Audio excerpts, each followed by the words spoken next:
Ethan Walker pressed 2 fingers against the bruise on her cheekbone, the one shaped exactly like a man's thumb, and felt something crack open inside his chest that he hadn't let breathe in 15 years.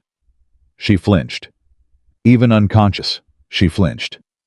He pulled his hand back and sat there in the firelight, staring at the fingerprints pressed into her skin like a brand, like a signature, like a man who had never once been told no and wanted to make sure she never forgot it. Ethan had stayed silent his whole life. He decided right then that silence was finished. If this story already has your heart, hit that subscribe button right now and ring the notification bell so you never miss a single chapter.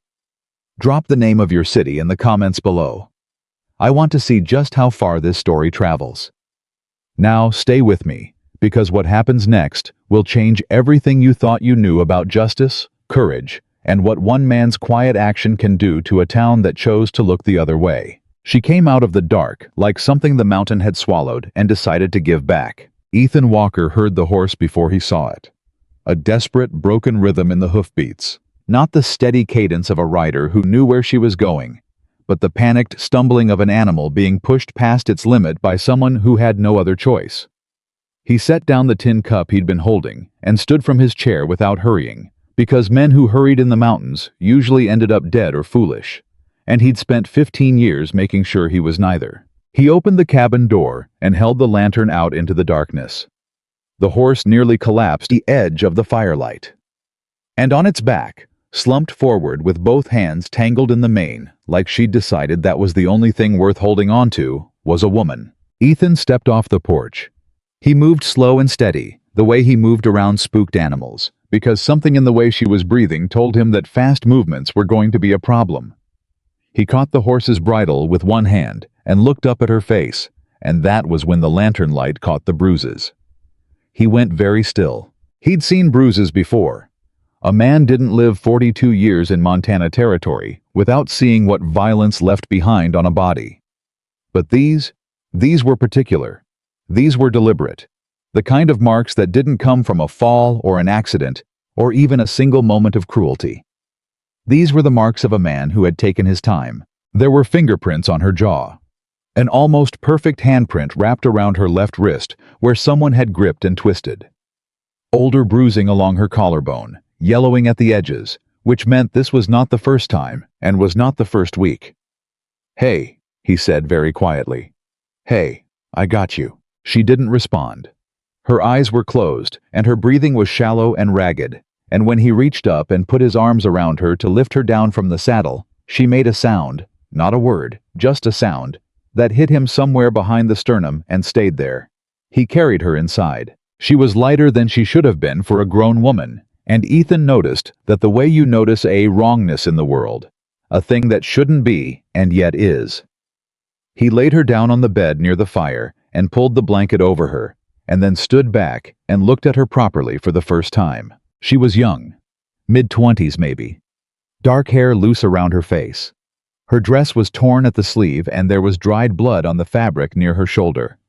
Her hands, even slack in unconsciousness, were the hands of someone who worked.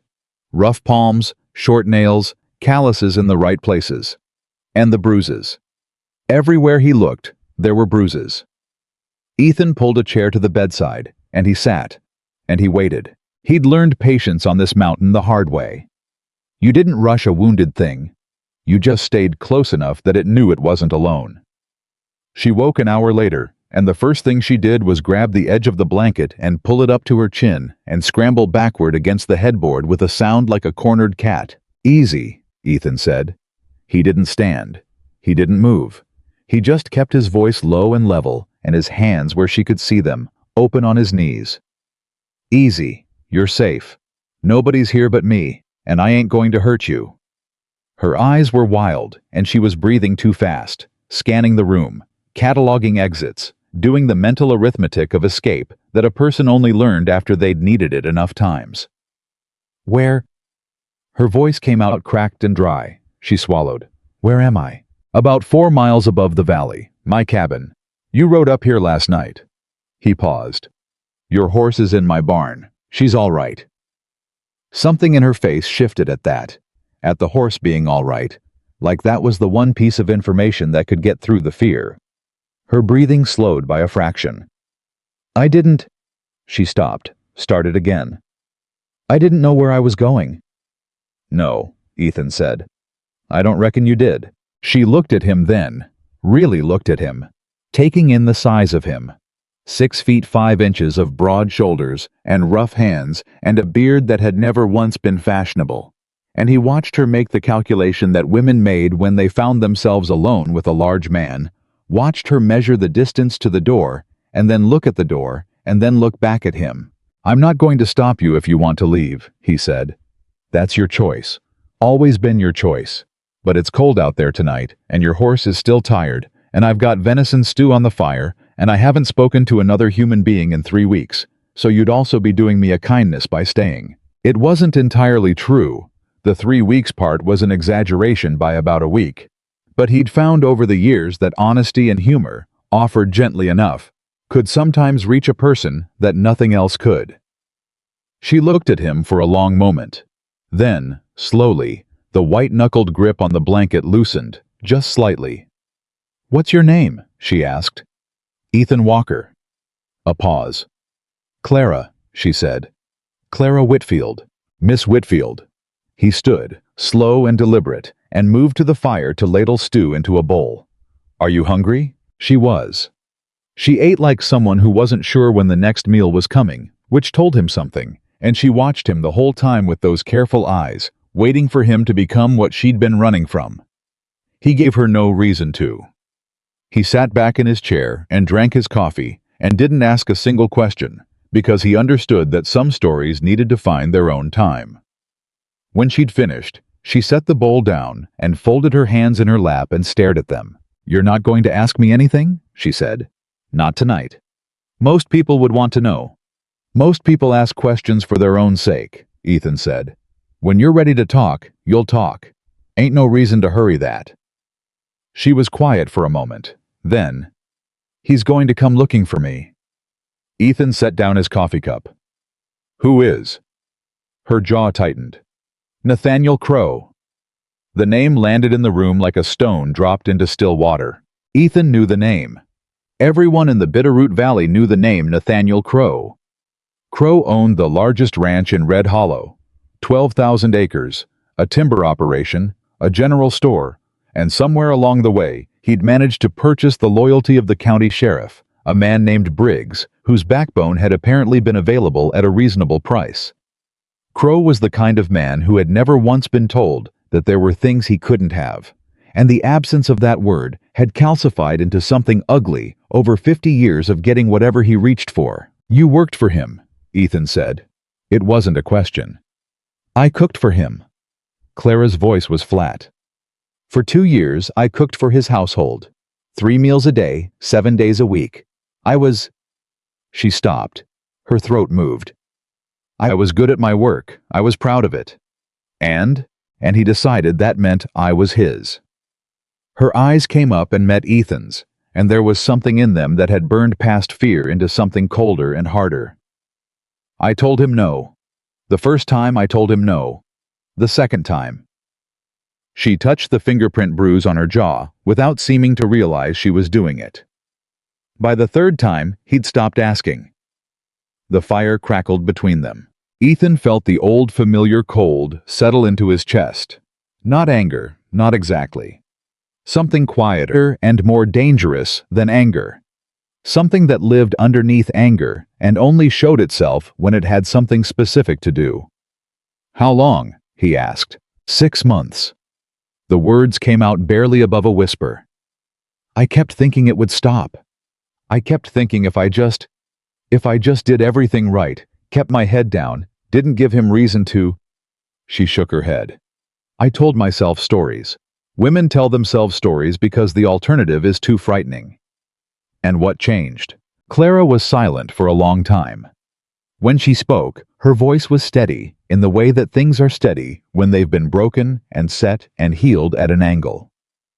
He came to my room 3 nights ago, and afterward, while I was sitting on the floor, I looked at my own hands and I didn't recognize them. I thought, if I stay one more day, I am going to disappear. There won't be anything left of me that I recognize." She exhaled. "So I took his horse, the fastest one, because I figured if I was stealing from him, I might as well steal right. And I rode." "Where were you headed?" "Anywhere he wasn't." A pause. "I passed through town first. I went to the sheriff." Ethan didn't say anything, but something in his expression must have shifted, because Clara let out a short, humorless sound that wasn't quite a laugh. "He told me to go home. He said—" She pressed her lips together. "He said Mr. Crow was a fine and upstanding man of the community, and that women in domestic service sometimes developed troublesome ideas, and that the best thing I could do was go back and apologize and not make any more trouble." "Briggs," Ethan said. "Briggs," she nodded. "He's owned. Everybody in Red Hollow knows it. Everybody in Red Hollow knows what Crow is, and they all just—" Her voice cracked, just slightly. "They all just look away." Ethan was quiet for a moment. He looked at the fire. He thought about the mountain and the silence and the 15 years he'd spent up here, telling himself that what happened in the valley was not his problem, that he'd done his time tangled up in other people's wrongs, and it hadn't ended well for anyone, that a man was entitled to his peace. He thought about Clara Whitfield's hands, which didn't look like her own hands to her anymore. "You'll stay here tonight," he said finally. "And tomorrow, and however long you need. Crow's men don't come up this high. They think the mountain's haunted, which suits me fine." He stood and picked up the bowls and moved toward the wash basin. "There's a bolt on the inside of that door. You use it if it helps you sleep." He heard her exhale behind him, a long, slow exhale, like something being carefully let down from a great height. "Mr. Walker." "Ethan. Ethan." A pause. "Why are you helping me?" He stood there with his back to her, his hands in the wash basin, and considered the question the way he considered most questions, slowly, because he believed that honest answers deserved the time it took to find them.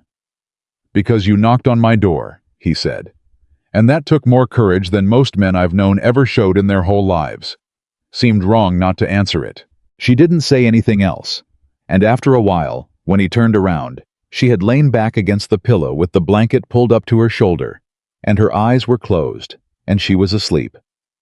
He sat back down in his chair by the fire and stayed awake most of the night, not because he thought anyone would come, but because somebody needed to keep watch, and he'd found over the years that there was a certain kind of rest that didn't require sleep at all, the kind that came from being exactly where you were supposed to be. In the morning, she woke to the smell of coffee and bacon and found him at the table cleaning his rifle with the methodical attention of a man who had learned that tools respected were tools that worked.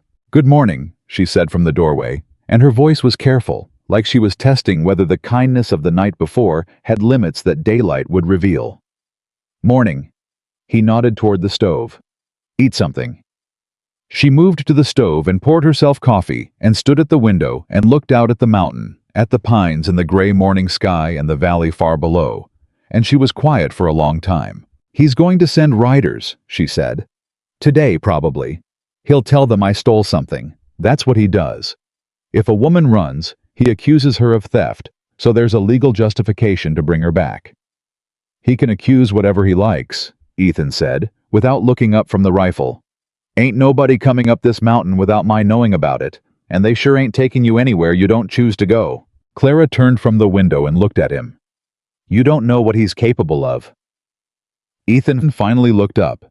His eyes were steady and gray and completely without fear, and he held her gaze for a long moment before he spoke. "Miss Whitfield," he said. "Clara, I appreciate the warning. I want you to know I'm taking it seriously."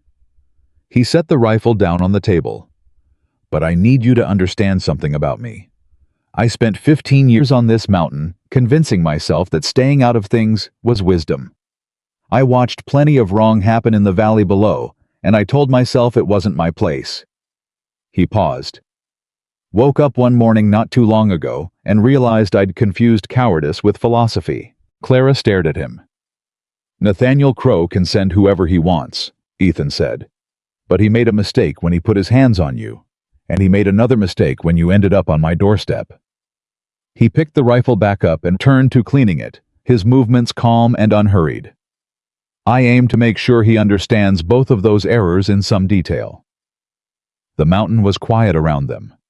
Somewhere outside, a hawk circled in the gray morning air, its shadow crossing the window and passing. Clara Whitfield sat down at the table across from him, wrapped both hands around her coffee cup, and for the first time in longer than she could remember, she did not feel like she was about to disappear.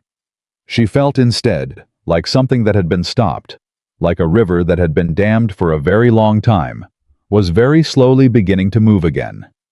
She didn't have words for it yet, but sitting in Ethan Walker's cabin, with the mountain wrapped around them and the fire burning steady, and a man across the table who looked at the bruises on her face and saw a person instead of a problem to be managed, she felt the first fragile edge of something she hadn't allowed herself to feel in 6 months.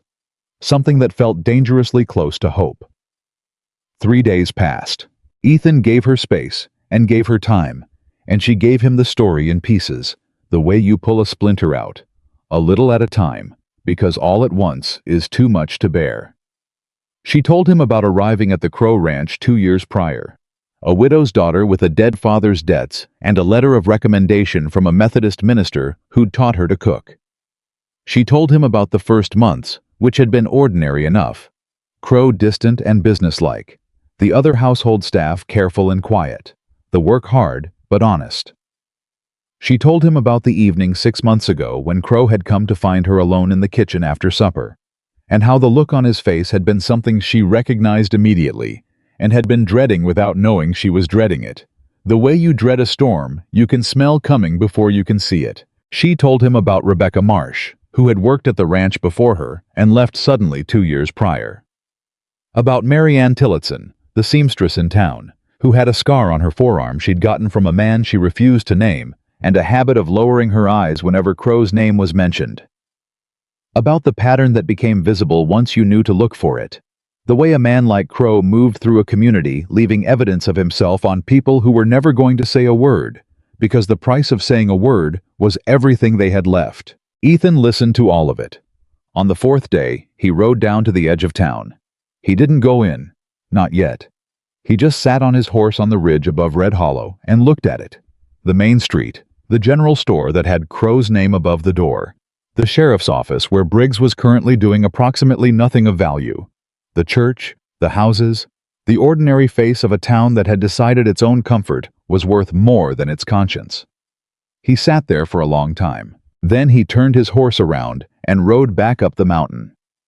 When he walked into the cabin, Clara was at the table mending the torn sleeve of her dress with the needle and thread she'd found in his supply cabinet, because Clara Whitfield was a woman who, even in the midst of catastrophe, could not sit still with a thing that needed fixing. She looked up when he came in. "Well," she said. Ethan took off his hat and hung it on the peg by the door.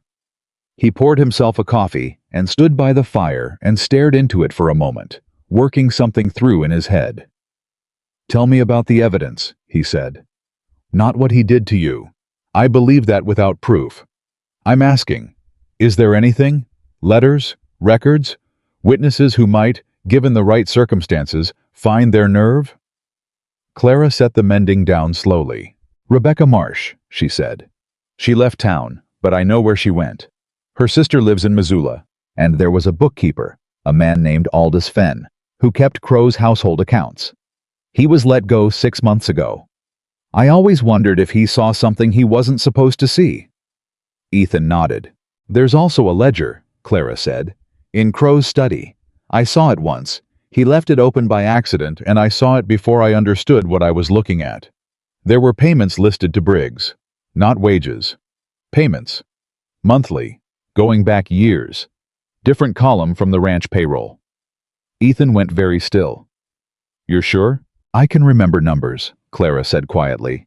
"It's one of the things I've always been able to do. I remember what I see.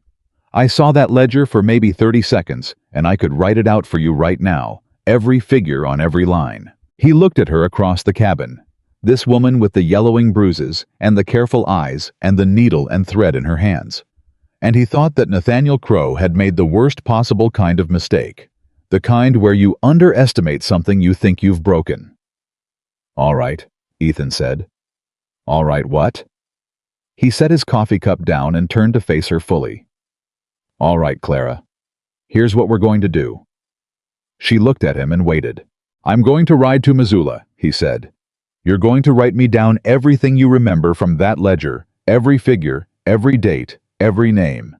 And then we're going to find Aldous Fenn, and we're going to find Rebecca Marsh, and we're going to take everything they know, and everything you know, and everything I can find.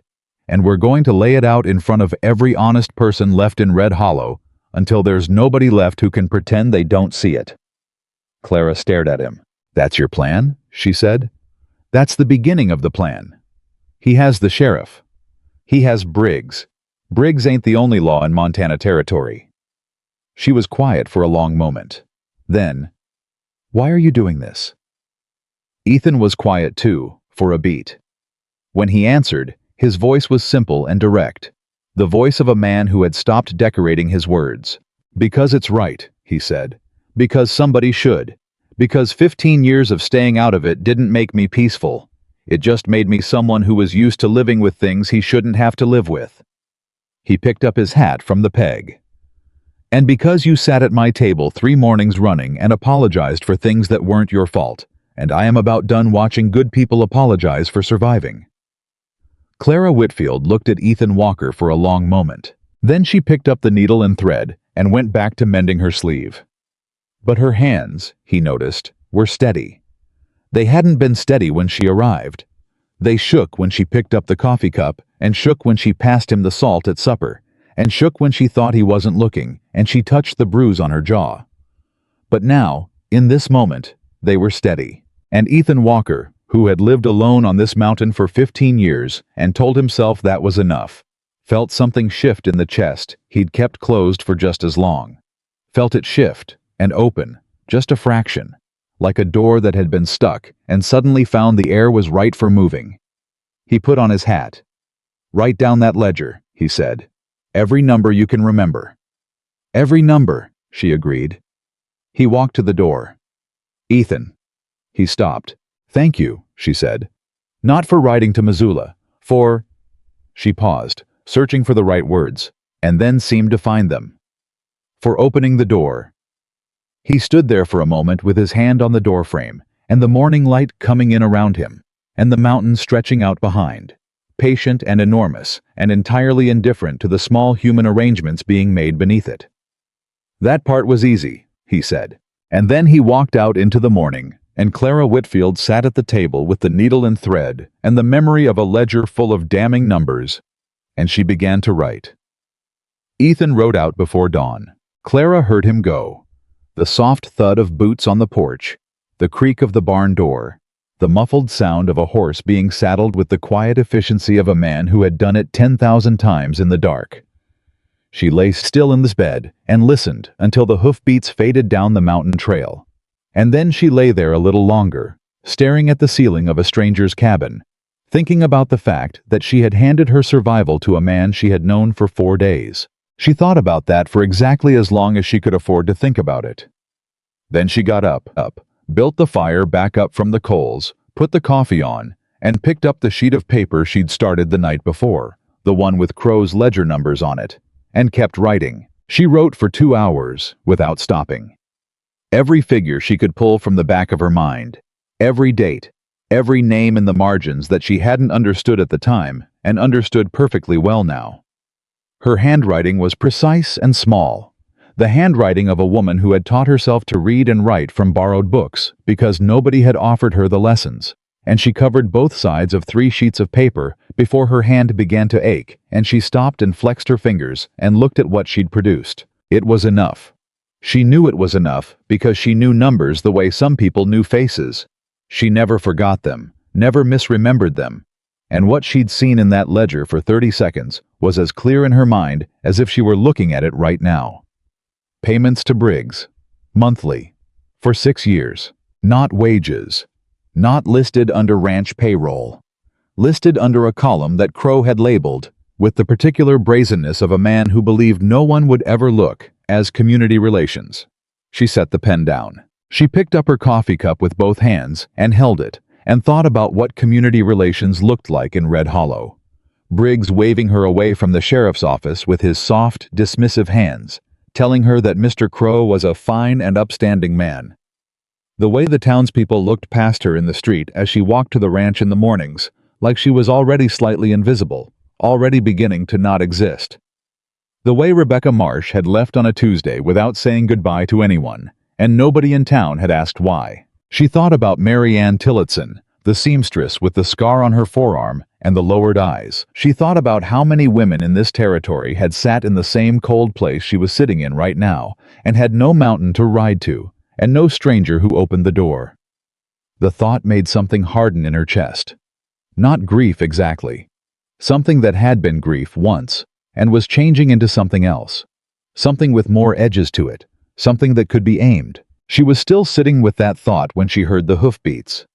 Not one horse. 3. Her body knew before her mind did. She was on her feet and across the cabin before she'd consciously decided to move, her hand finding the bolt on the door and throwing it, pressing her back against the wall beside the window and angling herself so she could see out without being seen. 3 riders on the trail below the cabin. Coming up slow, the way men came up when they were watching and measuring and hadn't decided yet whether they were going to be polite about what they were there to do. She recognized the man in front, Cole Hatchett, Crow's foreman. A tall man with a flat face and small, careful eyes who had worked for Crow for 12 years and had, in Clara's experience, never once demonstrated an original thought, only the borrowed authority of a man who stood close enough to power that some of it rubbed off on him. Behind him were 2 ranch hands she knew by sight, but not by name. Young men. The kind of young men who did what they were told, because it was easier than deciding what they believed. She made herself breathe. Ethan had said they wouldn't come up this high. He'd been wrong. Hatchett pulled up outside the cabin and looked at the smoke coming from the chimney and called out, "Hello, the cabin," in the particular tone of a man who was performing politeness rather than feeling it. Clara didn't answer. She looked around this cabin fast and deliberate. The rifle was gone. Ethan had taken it. There was a hunting knife on the shelf above the fireplace, an axe beside the wood pile, a cast-iron skillet on the stove that she'd used to make eggs an hour ago, and that weighed, she estimated, about 7 pounds. She picked up the skillet. "We know somebody's home," Hatchett called. "Smoke's coming out the chimney. We just want to talk." Men who wanted to talk did not ride up a mountain in the dark before sunup, she thought. Men who wanted to talk did not send 3 of themselves. She crossed to the fireplace and took the hunting knife from the shelf and tucked it into the waistband at the small of her back, then returned to the wall beside the door with the skillet in her right hand, and she waited. There was a long silence. She heard the horses shifting, heard one of the young men say something quietly, and Hatchett shush him. Then the sound of boots hitting the ground. Then footsteps on the porch. "Miss Whitfield." Hatchett's voice was right outside the door now, and he'd dropped the polite tone. "Mr. Crow wants you to come home. He's worried about you, concerned for your welfare." A pause. "You left in a state of some distress. He just wants to make sure you're all right." Clara felt her jaw tighten so hard her back teeth ached. She said nothing. "Look now," Hatchett said, and his voice shifted again, still controlled, but with something moving underneath it now, like a current below still water. "Nobody has to make this difficult. You come with us, nice and quiet. We'll say no more about the horse. Mr. Crow's a generous man. He's willing to overlook—" "He put his hands on me." Her own voice surprised her. It came out flat and clear and not shaking at all, which she hadn't expected, and for a second, she almost couldn't believe it had come from her own throat. Silence on the porch. "Miss Whitfield, he put his hands on me," she said again, louder. "And I am not going back. Not today and not ever. And if you try to come through that door, I promise you I will make it the worst decision you have ever made in your life. And I am holding something heavy when I say it, so I want you to take me seriously." Another silence. Longer this time. Then she heard one of the young men behind Hatchett say, under his breath, "She sounds serious, Cole." And Hatchett said, low and mean, "Shut your mouth." The door handle rattled. Clara raised the skillet. The door shuddered in the frame. Not a knock, a test, someone checking how solid the bolt was. And Clara took a breath and set her feet and thought, clearly and without panic, "All right. All right then." The door shuddered again, harder. And then, from somewhere down the trail, came a voice that carried up the mountain like a crack of thunder in still air. "I'd think very carefully about what you're doing." The rattling stopped. Clara let out a breath she hadn't known she was holding. She heard the horses below react. A startled shuffle, the sound of a bit being pulled, and then boots on the trail. And then Ethan Walker came around the side of the cabin on foot, which meant he'd left his horse lower down and walked up quiet.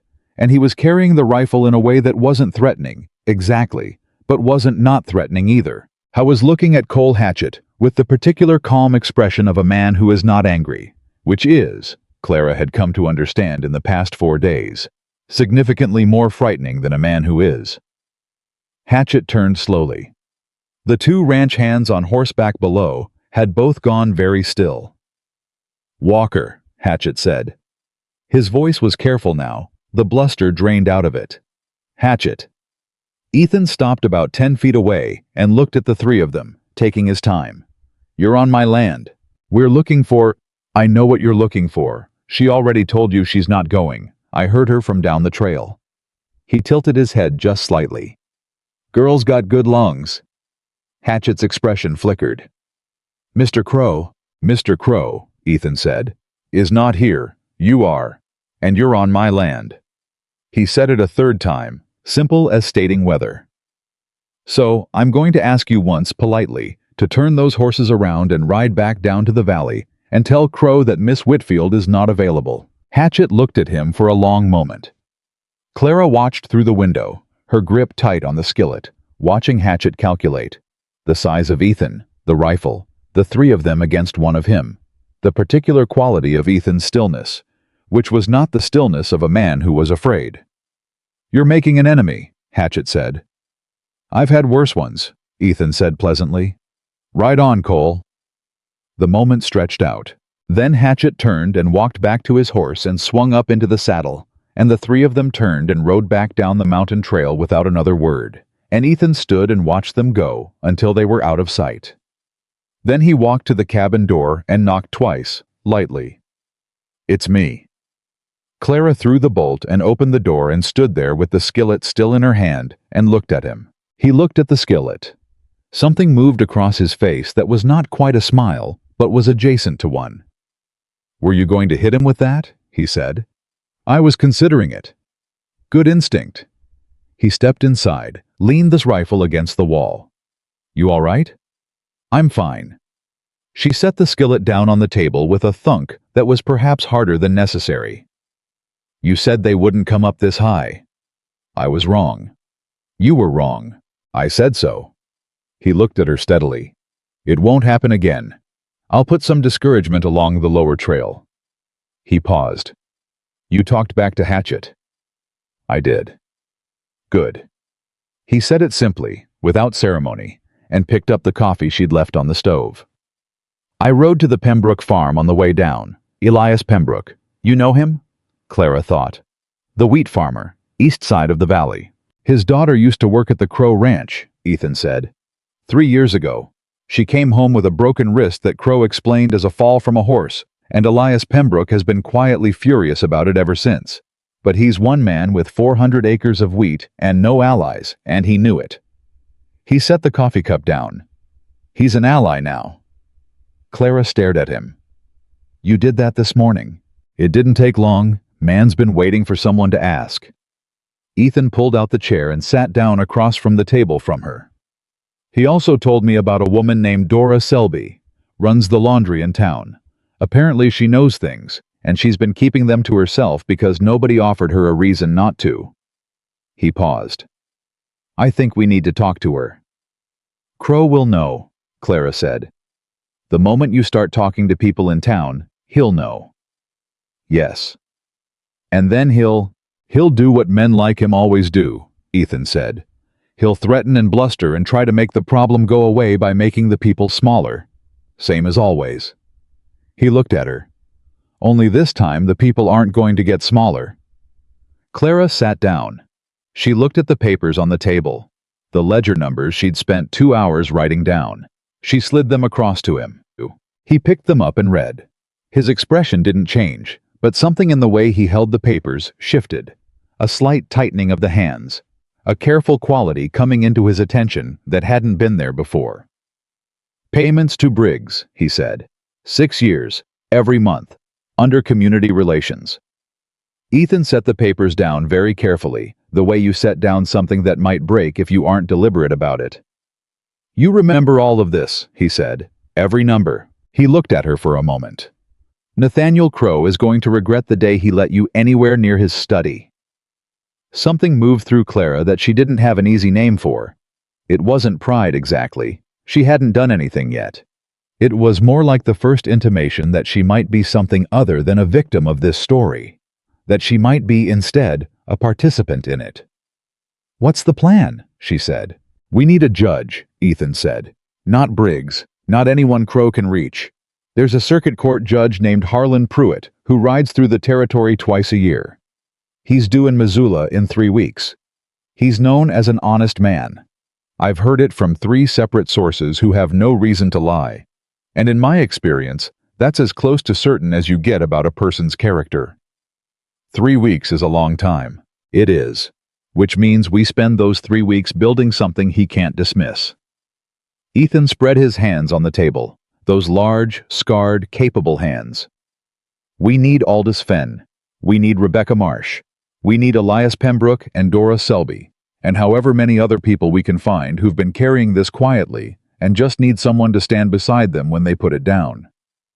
Clara looked at him. "And me," she said.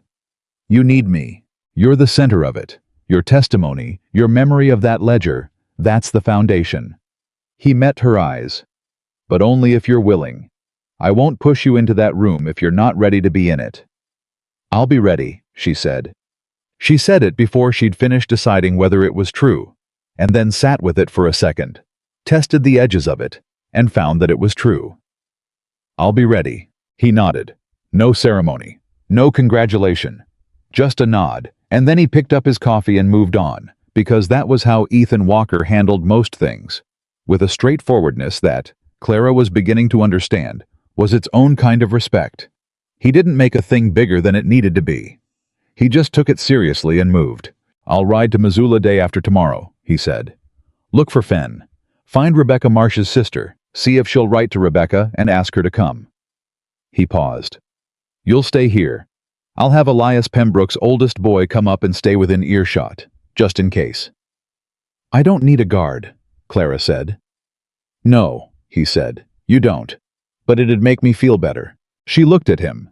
He was looking at the papers again, running his finger down the column of numbers she'd written. And he said it the way someone said something true, without thinking about whether it was strategic to say it, just because it was true. She felt something move in her chest again, that fragile, careful something that she'd been trying not to examine too closely, because she didn't know yet whether she could trust it. "All right," she said. They spent the rest of the morning working.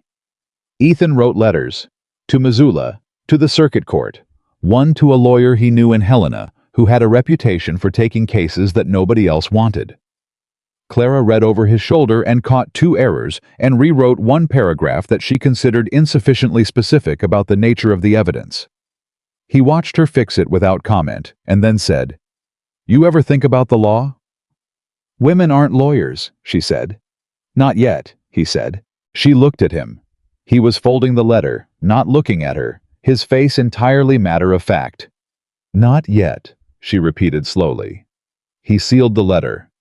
"Times change, always have." He handed the stack to her. "Which of those do you want to take to the post in Haverfield, and which should I take?"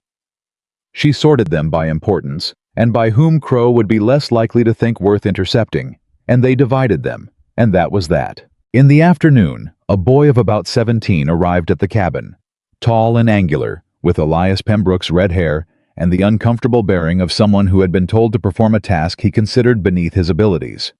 "You're Miss Whitfield?" he said. "I am. Pa says to sit nearby and make myself useful." He looked around with the expressive skepticism of a teenager. "I'm Jeremiah." Jeremiah, Clara said. Can you cook? He blinked. Ma'am? Cook, food, on a fire. Are you able? Some, I reckon. Good. She handed him a bucket. Get water from the creek and peel those potatoes on the shelf, and I'll teach you to make a decent stew while Mr. Walker is out. Sitting nearby being useful should actually involve being useful, don't you think? Jeremiah Pembroke stared at her for a second with his mouth slightly open, and then, to his credit, he took the bucket. Ethan came back that evening to the smell of stew and the sight of a teenage boy being instructed, very precisely, in the correct way to cut a carrot. He stood in the doorway and watched this for a moment without announcing himself. Clara looked up. There's food. I can see that. He came inside and hung his hat. How'd the afternoon go? Jeremiah knows how to make stew now. She ladled a bowl and pushed it across the table toward him. He also knows how to make cornbread, and I started teaching him to read receipts because he told me he has trouble with numbers, and that's going to be a problem when he takes over the farm. Ethan sat down and looked at the stew and looked at Jeremiah, who was eating with the focused intensity of someone who had not realized he was hungry until food appeared. You taught the boy to read receipts. I was sitting here anyway. He picked up his spoon. He was quiet for a moment, and then he said, Dora Selby is willing to talk. Clara's hand stilled on the ladle. She came to find me, Ethan said, at Pembroke's farm. Said she'd heard I was asking around and she'd been waiting 12 years for someone to ask the right questions. He paused. She knows about 7 women. Names, dates, what happened to each of them. She's been keeping a record. The room was very quiet. Jeremiah, to his credit, had put down his spoon and was listening with the stillness of a young person who understood suddenly that they were in the presence of something serious. 12 years, Clara said. 12 years, she's been keeping that record. Ethan's voice was controlled. Writing it down in a notebook she keeps inside a hollowed-out Bible on her shelf because she figured Crow's men would never look too hard inside a Bible. Clara sat down. She sat down because her legs made the decision before she did. 7 women, she said. That she knows of. She put her hands flat on the table. She breathed. She thought about the moment 6 months ago when she'd first understood what was coming. The way the air in the room had changed. The way she'd stood in the kitchen and known and had nowhere to go with the knowing. She thought about 7 women who had no Ethan Walker's cabin to ride to in the dark. She thought about Dora Selby, sitting in her laundry for 12 years with a hollowed-out Bible, waiting. We need her testimony, Clara said. Her voice came out steady. She's willing to give it. All of it. In front of the judge. In front of the town. She said, and I'm quoting her, she said she'd been quiet long enough to last her 2 lifetimes, and she was damned. She used the word, I'm just reporting it. She was damned if she was going to die with it still in her. Clara let out a breath that shook at the edges. Just at the edges. Okay, she said. Okay. Jeremiah Pembroke picked his spoon back up, very quietly, and went back to eating. He was old enough to understand that some moments needed to be held carefully, and that the appropriate response to them was not to make them bigger. That night, after the boy had bedded down in the barn with the horses, Clara sat by the fire, and Ethan sat across from her. And neither of them spoke for a long time, and the silence was not uncomfortable. It was the silence of 2 people who had talked about enough difficult things that silence didn't require filling. You're going to have to testify, Ethan said eventually. I know. Not just to prove it. The town will be there. Crow will have men in the room. Briggs will try to undermine everything you say. He paused. It's going to be hard. Everything worth doing has been hard, Clara said. She wasn't performing bravery. She said it the way she'd say the temperature of water, as a fact about the world that she'd accepted enough times that it no longer required comment. Ethan looked at her for a moment. Where did you come from? He said. What do you mean? Before the Crow Ranch, before Red Hollow. Where did you come from? She was quiet for a second. Small town in the Dakotas. My father ran a mill. My mother died when I was 10, so I ran the house after that. My father and 3 younger brothers. Cooking, cleaning, keeping accounts, managing the business side when my father's health started to go. She looked at the fire. He died when I was 22. The mill went to my uncle because that's how things went. I had $20 and a letter from a Methodist minister, and I came west. A pause. I was not going to be a woman who had nothing and stayed that way. And then you ended up at Crow's. And then I ended up at Crow's, she agreed, which was supposed to be a stepping stone. I had a plan. Save enough money in 3 years to open a boarding house. I know how to run a household. I know how to manage accounts. I had a plan, and it was a good plan, and... She stopped. And someone decided your plan didn't matter as much as what he wanted. Yes. Ethan was quiet for a moment. The plan doesn't have to be dead, he said. Clara looked at him. After this, he said. After Pruitt and the testimony and all of it.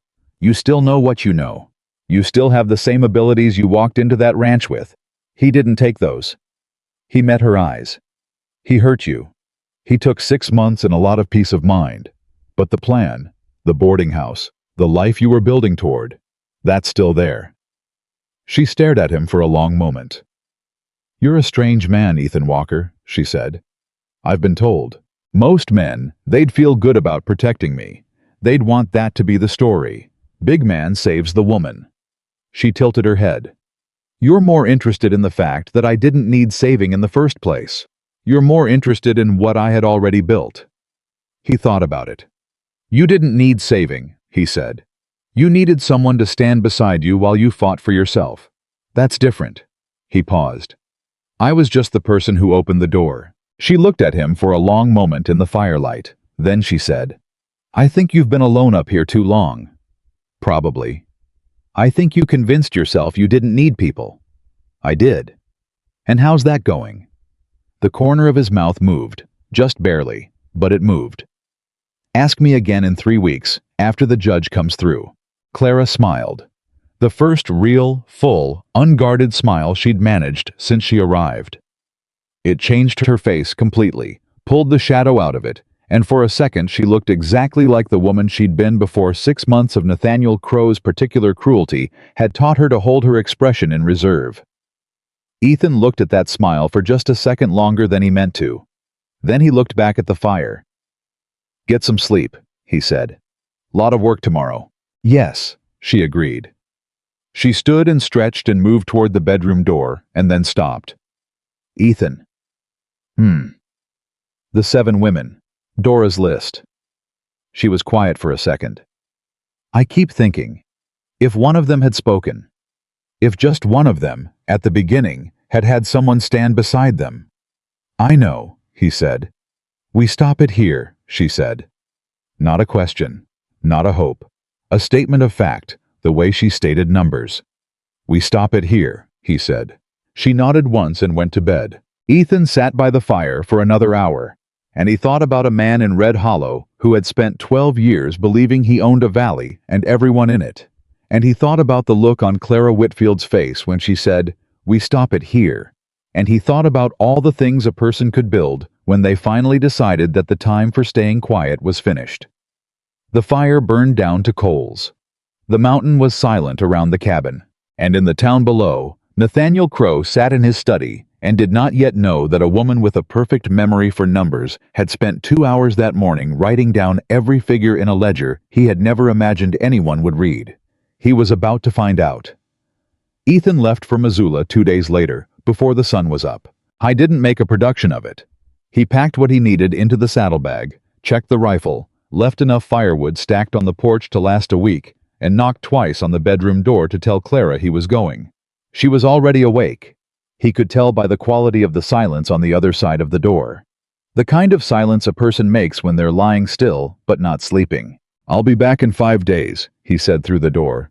6 at the outside. Jeremiah's in the barn. A pause. Then, be careful. Always am. You rode into 3 armed men 2 days ago without blinking. I said careful, didn't say timid.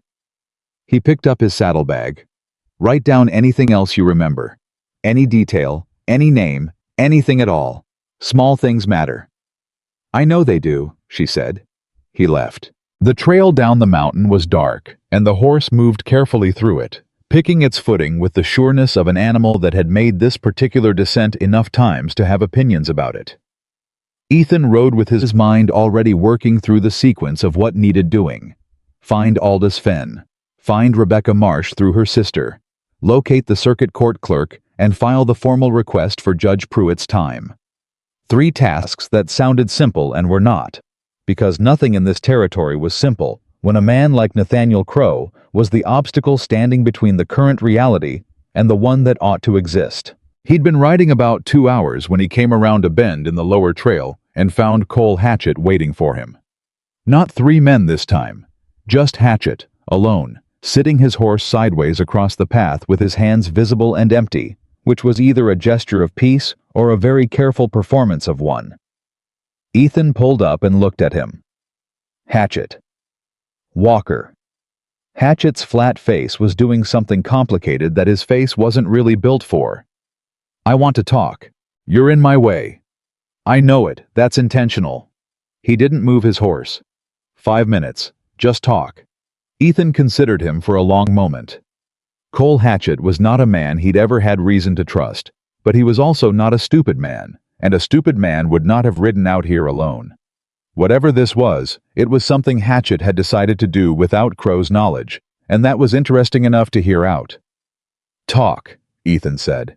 Hatchett looked at the trail ahead, and then back at Ethan, and something shifted in his expression. A peeling back of the foreman's bluster, revealing something underneath that looked, surprisingly, like a man who was tired.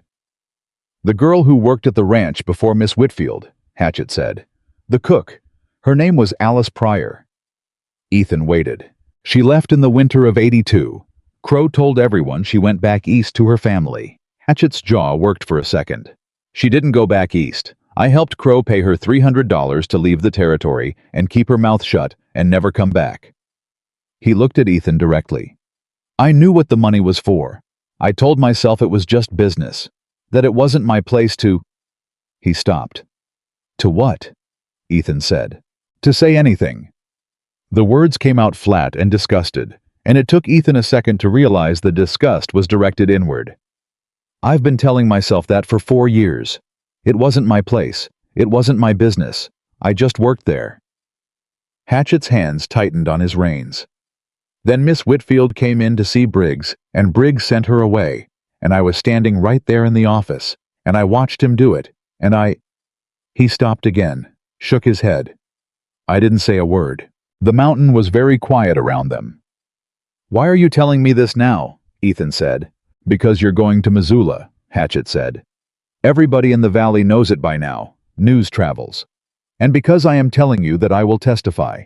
I will stand in front of whatever judge you put in front of me, and I will say what I just said to you, and I will say it in front of Nathaniel Crow if that's what it takes. He held Ethan's gaze. I'm not asking you to trust me. I know I don't have that coming.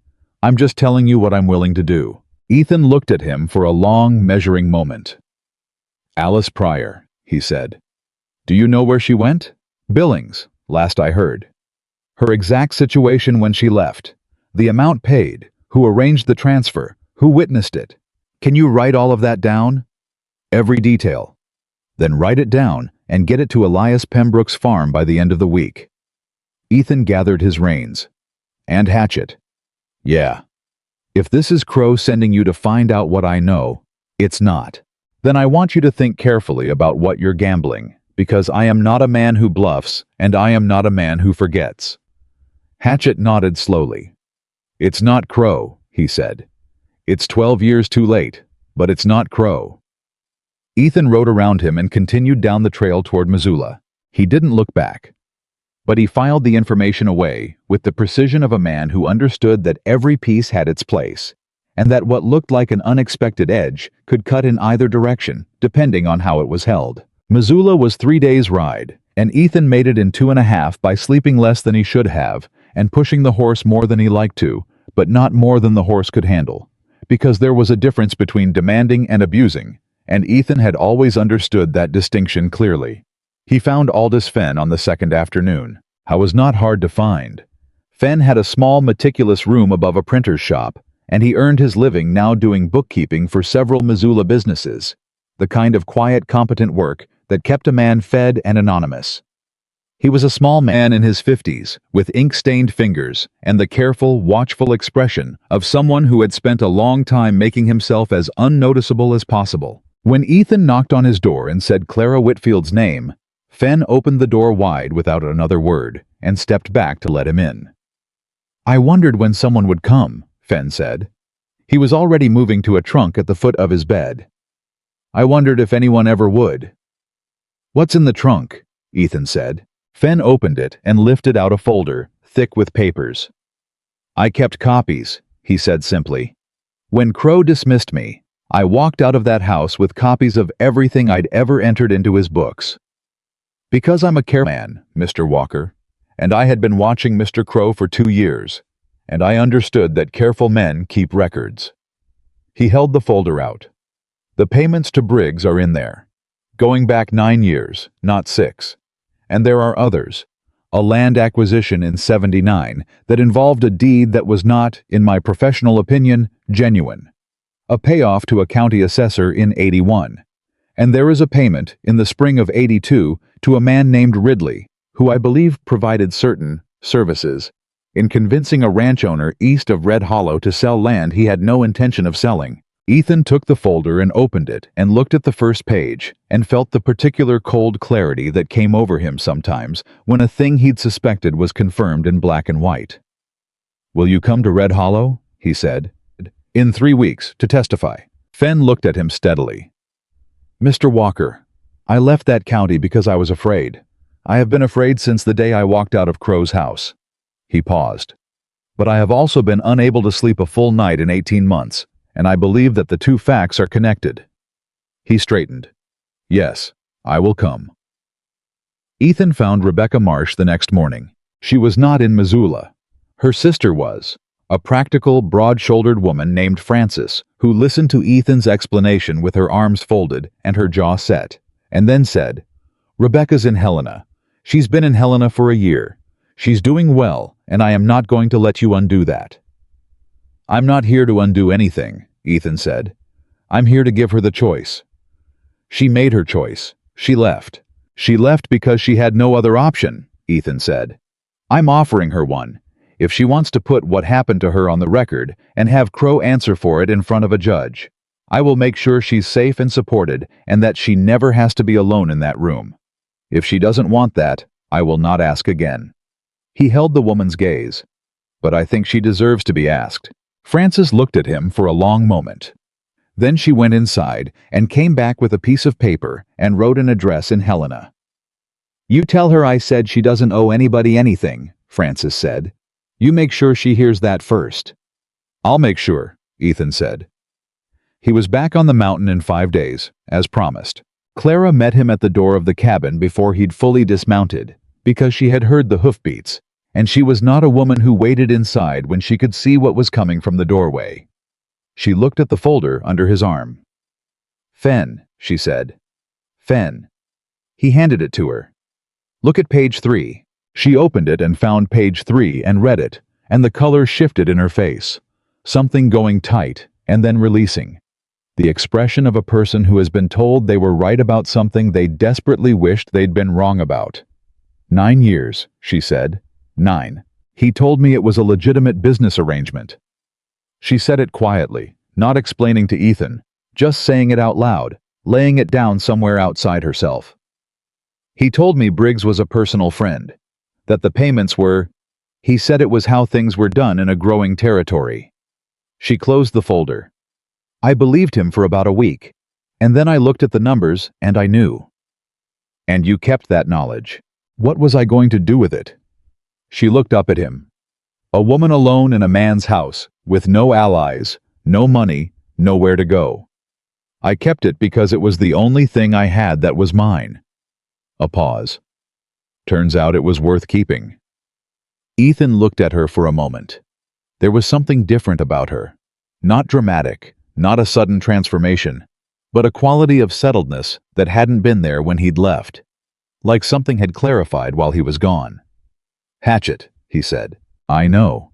She said it evenly. "Jeremiah told me he came to the farm while you were gone, that he brought a written statement to Pembroke." A pause. Do you trust him? Not entirely. But his information is verifiable, and his reasons are his own problem. Ethan came inside and hung his coat. What happened here while I was gone? 3 things, Clara said. She sat down at the table with the folder, and Ethan sat across from her. First, Dora Selby came up the mountain. She didn't send word, she just came. Rode up alone on a mule that looked about as old as the territory. Something moved across Clara's face, respect, or the beginning of it. She brought the Bible. The notebook. The notebook. 7 women, 7 separate accounts, dates and descriptions, and, in 2 cases, names of people who witnessed some part of what happened. Clara looked at the table for a second. She was shaking when she got here. Not because she was afraid, because she'd been carrying it so long that putting it down was... It was a physical thing.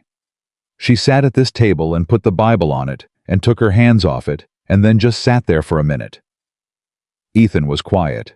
She said to tell you that she'll be there, Clara continued. She said she has already lived the worst of it, so the courtroom can't be any worse. She paused. She also made biscuits while she was here, because she said she needed to do something with her hands. You said 3 things. Second thing. Clara's expression shifted, and Ethan recognized the quality of the shift. A careful neutrality, the kind that covered something that mattered. Crow came to the edge of the lower trail. Ethan went very still. Not past the trail marker, not onto your land. She was watching him with those careful eyes. He sat on his horse at the edge of the property line, and he waited until Jeremiah came out of the barn, and he gave Jeremiah a message to give to me. What message? Clara reached into her apron pocket and set a folded piece of paper on the table between them. Ethan picked it up and unfolded it and read. It was written in a fine, practiced hand, the handwriting of a man who had spent 50 years being important. Miss Whitfield, I am saddened by the misunderstanding that has developed between us. I believe that with calm reflection, you will see that the arrangement we had was mutually beneficial, and that certain aspects of your current situation, your dependence on a man you barely know, your isolation in the mountains, the uncertainty of your future, might benefit from reconsideration. I am a generous man to those who choose generosity in return. My door remains open. N. Crow. Ethan set the letter down. Mutually beneficial, Clara said. Her voice was completely flat. He's afraid, Ethan said. I know he is. She folded the letter and put it back in her pocket. I'm keeping it. It's evidence that he knows I'm here, and that he's attempting to influence my testimony before I've even formally given any. She looked at Ethan. I've been thinking about the law while you were gone, about what constitutes evidence and what constitutes witness intimidation. Ethan stared at her. I found a book on your shelf, she said, just slightly defensive. You have a lot of books for a man who claims to live alone. I didn't claim anything. It was a legal text, published in '74. It's outdated, but the principles hold. She met his eyes. He made a mistake, coming to the edge of your property and sending that letter. He wanted to scare me quietly. Instead, he left a paper trail. Ethan looked at the woman across the table from him. This woman with the healing bruises and the precise handwriting and the legal text she'd apparently consumed while he was gone, and felt something move through him that was warm and sure and entirely inconvenient. He looked back at the folder. What was the third thing? He said. Clara was quiet for a second. When she spoke, her voice was measured. Rebecca Marsh wrote to her sister. Frances forwarded the letter here. I think she wasn't sure how to reach you in Missoula. She set a separate envelope on the table. She's coming. Rebecca Marsh is coming. Ethan looked up. She's coming to testify, Clara said.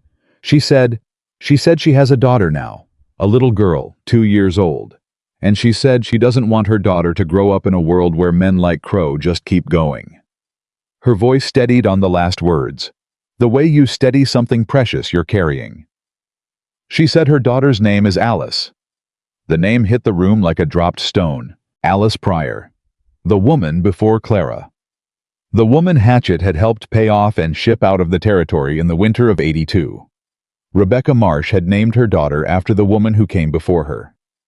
Ethan sat with that for a moment. Just sat with it, because some things deserved a moment before you moved past them. "All right," he said finally. "All right," Clara agreed. They spent the next week working. It was the most sustained collaboration Ethan had experienced since before the mountain, and it was, he found, with some surprise, not uncomfortable. Clara was precise and tireless, and occasionally infuriating in the way that very organized people were infuriating to people who were organized differently. But she was also right more often than she was wrong, and she had the rare quality of changing her position immediately when presented with better information, without making an argument out of the change. They divided the tasks between them. Ethan rode to town 3 times, and each time returned with something: a signed statement from Elias Pembroke, a name from Dora Selby's list, who had agreed to speak, a piece of information from a man who worked at the county assessor's office and had apparently been waiting for exactly this kind of opening. Clara organized everything. She created a system, dates, cross-references, chains of evidence, on the table of the cabin, covering the surface with papers arranged in a logic that made sense only to her at first, and then, when she explained it to Ethan, made perfect and obvious sense. She also wrote out her own testimony. 3 drafts, each one cleaner and more precise than the last. On the 4th draft, her hand shook. Ethan noticed because he was across the table, and he noticed most things. He didn't comment on it. He just stood, went to the stove, poured 2 cups of coffee, and put one in front of her. "Thank you," she said. She picked up the pen again. The shaking stopped. That was the rhythm of it. Neither of them making the difficulty bigger than it was. Neither of them pretending it wasn't there. On the 8th day, Crow made his next move. Ethan was in town, the general store, picking up supplies, making himself visible because visibility at this point was itself a strategy, when Sheriff Briggs found him. Briggs was a wide man with a soft voice and the practiced ease of someone who had spent years making injustice comfortable. He came up beside Ethan in the street and said, "Mr. Walker, I wonder if we might have a word." "Having one right now," Ethan said, without stopping. Briggs fell into step beside him. "I've been hearing some concerning things. Rumors about a campaign of harassment against one of our county's most respected citizens. I'd hate for a man of your reputation to get caught up in something that might not go the way he's expecting." Ethan stopped walking. He turned and looked at Briggs. He didn't raise his voice. He didn't change his expression. "Briggs," he said, "I know about the payments." Briggs's soft face went carefully blank. "Monthly," Ethan said. "For 9 years, under community relations." He watched something move behind Briggs's eyes. A fast, desperate calculation happening behind a composed face. "I know the amounts and the dates, and I have the documentation, which means that when Judge Pruitt comes through, you have a choice to make. You can be the man who stands beside Nathaniel Crow when this falls, or you can be the man who decided, at the last possible moment, that law enforcement meant something after all." He held the sheriff's gaze. "I'd suggest you don't take too long deciding." Briggs stared at him. "You can't prove," he started. "I can prove all of it," Ethan said simply. "Good afternoon, Sheriff."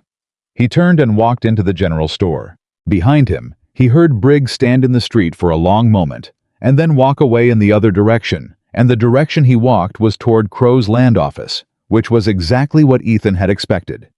He needed Crow to know the scope of what was coming. He needed Crow frightened and reactive, because frightened reactive men made mistakes. Howe was back at the cabin by nightfall, and he had barely finished telling Clara what had happened when she said, "He'll go after the witnesses now." "Yes." "He'll try to buy them off first, then threaten them." "Yes." "We need them somewhere safe. Already arranged.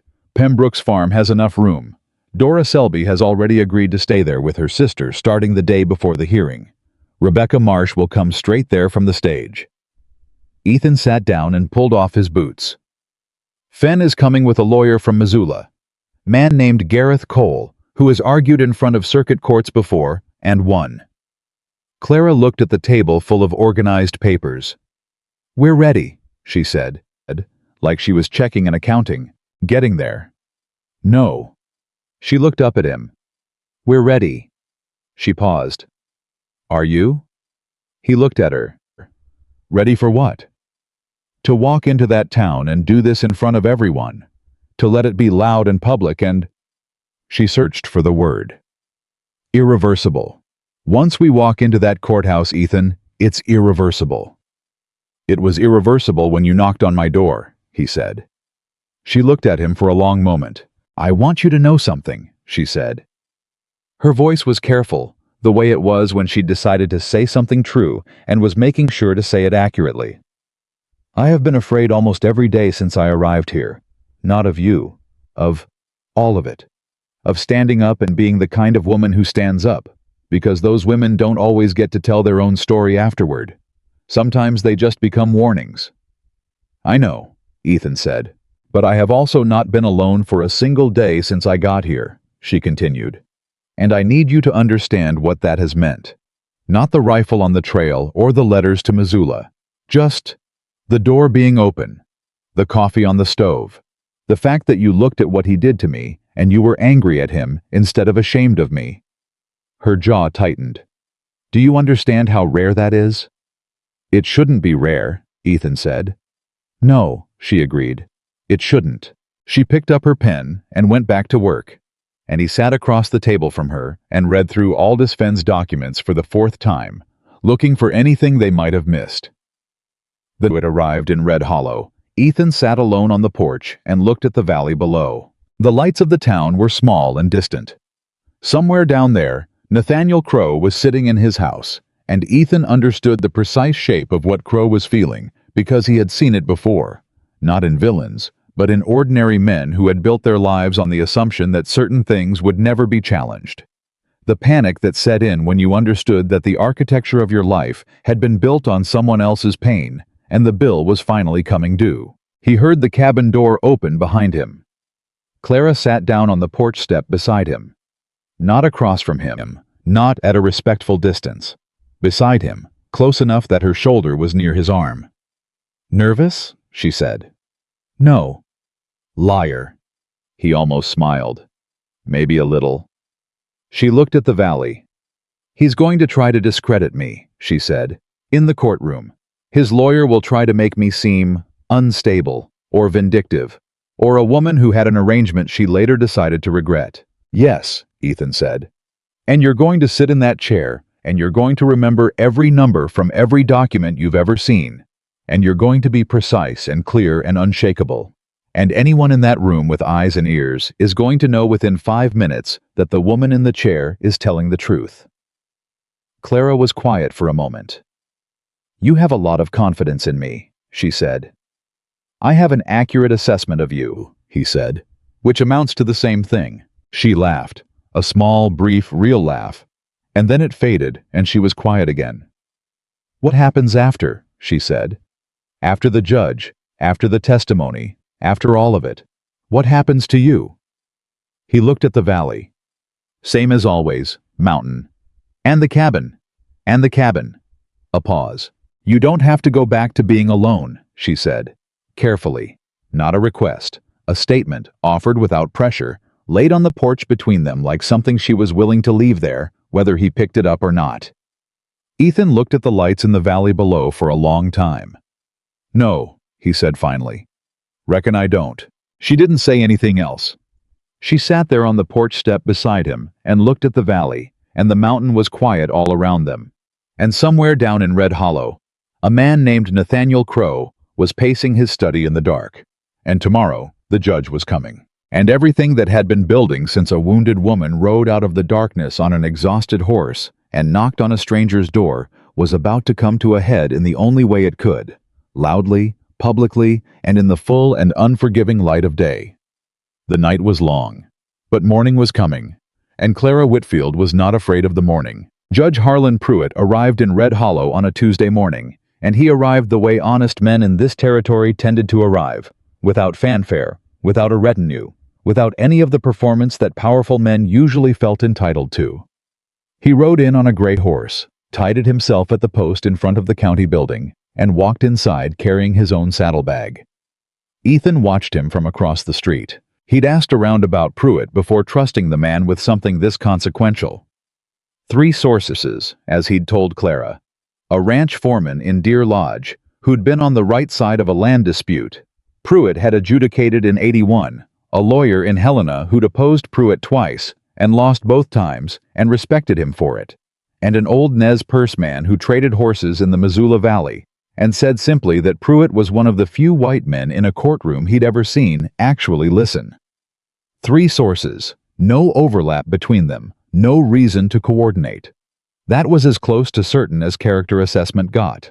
Pruitt was in his 60s, lean and deliberate in his movements, with the kind of weathered face that came from spending decades in a territory that did not make accommodation for comfort. He had an air about him that was not precisely warm, but was completely without pretension, which Ethan had found over the years was more useful than warmth. Gareth Cole, the lawyer from Missoula, was already inside the county building when Ethan came in 20 minutes later. Cole was a compact man in his 40s, with quick, precise eyes, and the particular energy of someone who was most alive when there was an argument to be made. He'd spent the previous night at Pembroke's farm, going through every document in the folder Fenn had brought, and when Ethan had looked in on him at 10 o'clock, he'd been making notes in the margins with the focused absorption of a man who had found something he considered genuinely interesting. "This is solid," Cole had said, without looking up. "The ledger copies are damning. The Hatchet statement is corroborating. The Selby records." He'd shaken his head. "If even half the people on that list show up and say what they've said privately, Crow is finished." "And Clara?" Ethan had asked. Cole had put down his pen at that and looked up. "Miss Whitfield is going to be the center of this case and the most important person in that room, and I need her to understand that his lawyer, man named Stokes, I know his work, is going to try to reduce her. He's going to try to make her small and confused and unreliable in front of the judge." Cole had held Ethan's gaze. "She needs to be the opposite of that." "She will be," Ethan had said.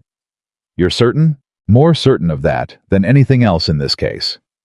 Cole had looked at him for a moment with a slightly different expression, and then had gone back to his notes. Now, the morning of the hearing, Ethan sat in the back of the county building and watched people file in, and the number of them was not what he'd expected. Not a few curious townspeople. The room was filling. Farmers and shopkeepers and women who usually made themselves invisible in public spaces. All of them finding seats or standing against the walls with the deliberate quiet of people who had decided to be somewhere important and were not going to be moved. Elias Pembroke was in the 3rd row with his son Jeremiah, who had apparently decided that being useful required his physical presence at the hearing, and had, Ethan gathered, made this argument to his father with some force. Dora Selby was in the 2nd row, wearing what was clearly her best dress, holding a Bible in her lap that was not, this time, hollowed out. She'd brought the real one. She sat with her hands folded on top of it and her back straight, and an expression that was the farthest thing from frightened that Ethan had seen in a long time. Rebecca Marsh had arrived the night before on the evening stage from Helena, a young woman with a composed face and steady hands who had shaken Ethan's hand and said, "I want to see the evidence before I go in. I want to know exactly what we have." He'd shown her everything, and she'd read through it without rushing, and at the end she'd said, "Good, that's enough. That's more than enough." And then she'd sat down at Pembroke's kitchen table and eaten 2 bowls of stew, because she was a practical woman who understood that testimony was physically demanding, and she needed fuel for it. Crow came in 10 minutes before the proceeding began. He came in the way. Powerful men entered rooms they considered theirs. Unhurried, flanked, with the practiced ease of a man who had never once in his life been the smallest person in any space he occupied. He was well-dressed, silver-haired, with a face that in other contexts might have been called distinguished. He had with him his lawyer Stokes, a tall, oil-smooth man from Butte, who was known for making witnesses feel foolish, and 2 associates who were there, Ethan recognized, entirely for the purpose of visually communicating that Crow had resources. Crow swept the room with his gaze as he sat down. His eyes found Ethan. Ethan looked back at him, steady and expressionless. Crow's eyes moved on. They found Dora Selby, and something moved through his expression. A flicker of something that was not quite surprise and not quite fear, but was the beginning of both. Then they moved to Elias Pembroke, and the flicker deepened. Then they moved to the front of the room, where Cole was arranging documents, and Crow said something quietly to Stokes, and Stokes's composed face did something brief and involuntary before it reassembled itself. And then Crow turned and looked toward the side door, and Clara Whitfield walked into the room. She wore a dress that Mrs. Pembroke had lent her, dark blue, carefully pressed, and her dark hair was pinned back with the precision of someone who had decided exactly how she wanted to present herself and had executed it deliberately. The bruises on her face had faded in the weeks since she'd arrived at the cabin, but they had not disappeared entirely. There was still a faint shadow at her jaw, still a discoloration along her left cheekbone that no amount of time had yet erased completely. She walked to her seat with her head up and her hands steady, and she did not look at Nathaniel Crow. Ethan watched Crow watch her. Watched Crow's composed face work through something complicated and not entirely controlled. Because whatever Crow had expected, a frightened woman, a broken woman, a woman who could be made to seem unreliable in front of a judge, it was not this. This was not the Clara Whitfield who had worked in his kitchen for 2 years and learned to make herself invisible. This was a woman who had spent 3 weeks on a mountain, organizing evidence and writing statements and teaching a teenage boy to cook and deciding exactly who she was, and the difference was visible from across the room. Crow looked away first. Judge Pruitt called the proceeding to order at 9 o'clock precisely, and his voice was dry and businesslike, and contained not a syllable of ceremony beyond what the law required. "This is an informal hearing under territorial jurisdiction," he said. "I am reviewing a formal complaint filed by Mr. Gareth Cole on behalf of multiple complainants against Mr. Nathaniel Crow of Red Hollow, alleging assault, coercion, corruption of a public official, and land fraud. This is not a trial. It is a hearing to determine whether there is sufficient cause to refer this matter to the territorial court in Helena." He looked at both tables. "Mr. Cole, Mr. Stokes, we will proceed." Cole stood. He was organized and methodical and made no attempt at drama, which was itself a kind of drama. He laid out the structure of the case in 7 minutes without flourish, walking Pruitt through the categories of evidence: the ledger copies, the witness accounts, the hatchet statement, the documentation from Fenn, with the steady, unhurried confidence of a man who knew that what he had was enough and didn't need to oversell it. Stokes objected twice in those 7 minutes. Both objections were overruled. Then Cole said, "I'd like to call Miss Clara Whitfield." The room went very still. Clara stood. She walked to the chair that had been placed facing Pruitt's table. She sat down. She folded her hands in her lap. And Nathaniel Crow, for the first time in Ethan Walker's observation of him, was the smallest person in the room. Cole began with the straightforward questions: who she was, how long she had worked at the Crow Ranch, in what capacity. Clara answered clearly and precisely, her voice carrying to the back of the room without effort. Then he asked her to describe the evening 6 months ago when Crow first came to her room. She described it. She described it without embellishment and without evasion and without the careful hedging that people who haven't decided what they're willing to say fall back on. She described it the way she described numbers, accurately, completely, with the calm of a person who has looked at a thing so many times that the looking no longer destroys her. She described the locked door and the sound of his voice and what he said and what happened after and how she felt when it was done and how she got up off the floor and went back to her room and sat in the dark until morning and then got up and made breakfast for the household because she did not yet understand that she had any other option. The room was absolutely silent. Even Stokes was not writing anything. He was sitting very still with his pen in his hand and nothing happening with it. Pruitt was watching Clara with the quality of attention that Ethan recognized from what the horse trader had told him. The quality of a man who was actually listening. Crow had stopped looking at the room entirely. He was looking at the table in front of him with the fixed expression of a man who had decided that if he did not look at what was happening, it was not happening. Cole let the silence sit for exactly the right amount of time. Then he said, "Miss Whitfield, I want to ask you about the ledger." And Clara Whitfield, who remembered every number she had ever seen, began to recite. She did not refer to notes. She did not look at the copies Cole had placed on the table. She looked at Judge Pruitt, and she recited dates and amounts and column headings from a ledger she had seen for 30 seconds, 18 months ago, from memory, with the steady precision of a woman who had been carrying that information for a long time and had been waiting for exactly this room to put it down in. There was a sound from Stokes's chair. A small, involuntary sound. Not a word. Just the sound a very good lawyer made when he understood that the case he'd prepared for was not the case he was actually in. Crow reached out and grabbed Stokes's forearm. Stokes leaned over and they exchanged rapid, quiet words. Pruitt said, without looking up from the notes he was taking, "Mr. Stokes, your client will refrain from distracting these proceedings." Stokes straightened. Crow's hand dropped. Cole finished with Clara. He thanked her.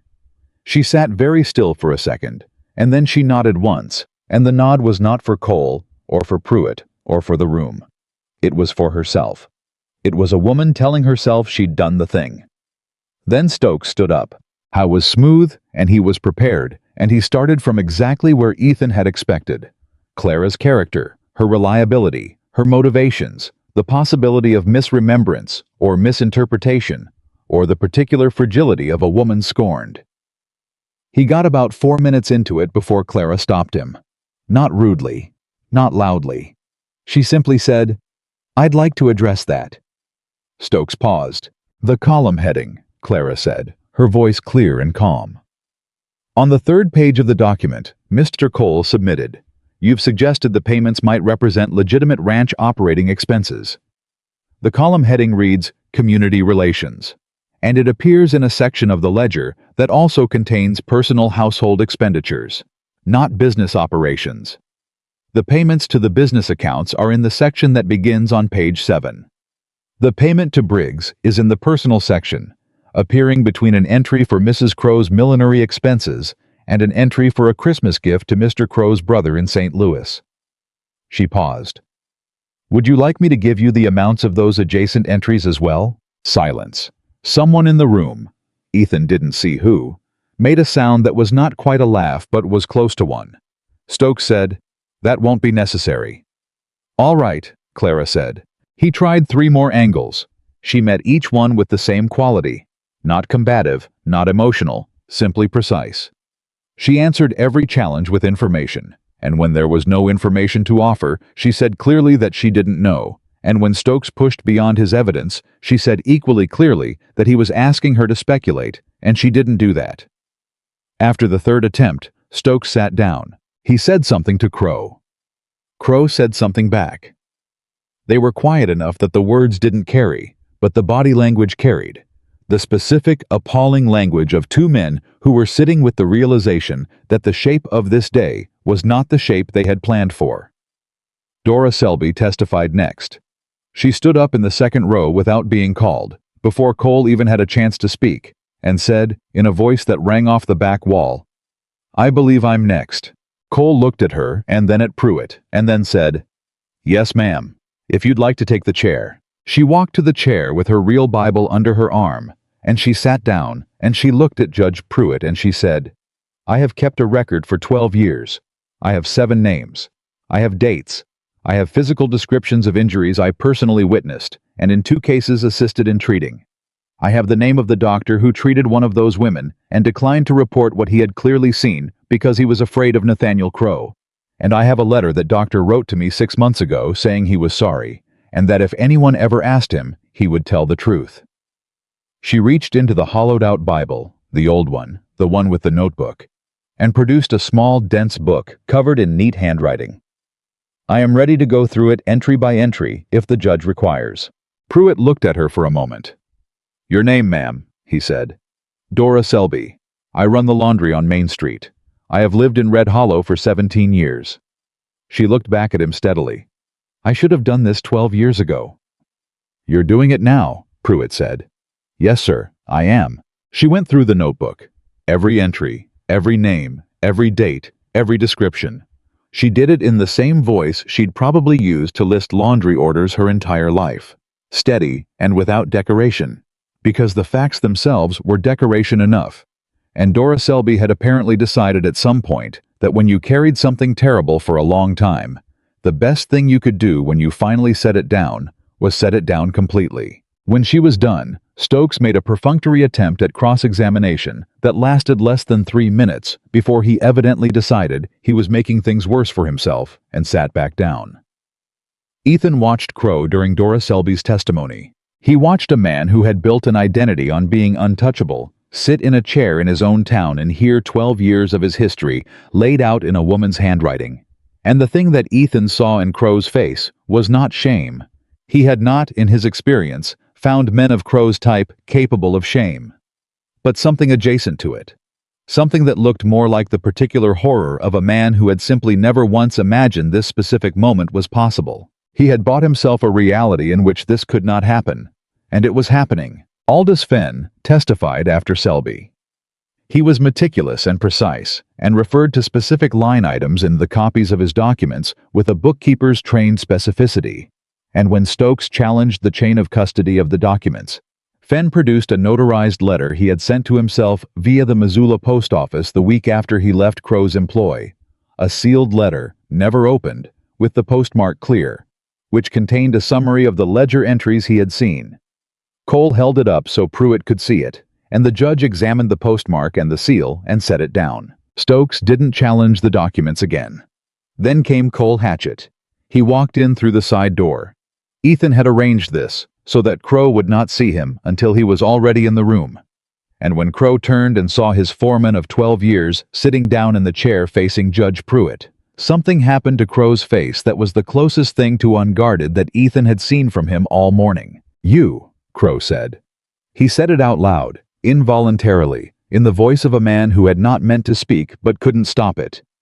Pruitt looked at him sharply.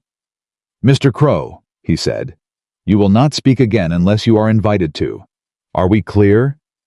Crow pressed his lips together.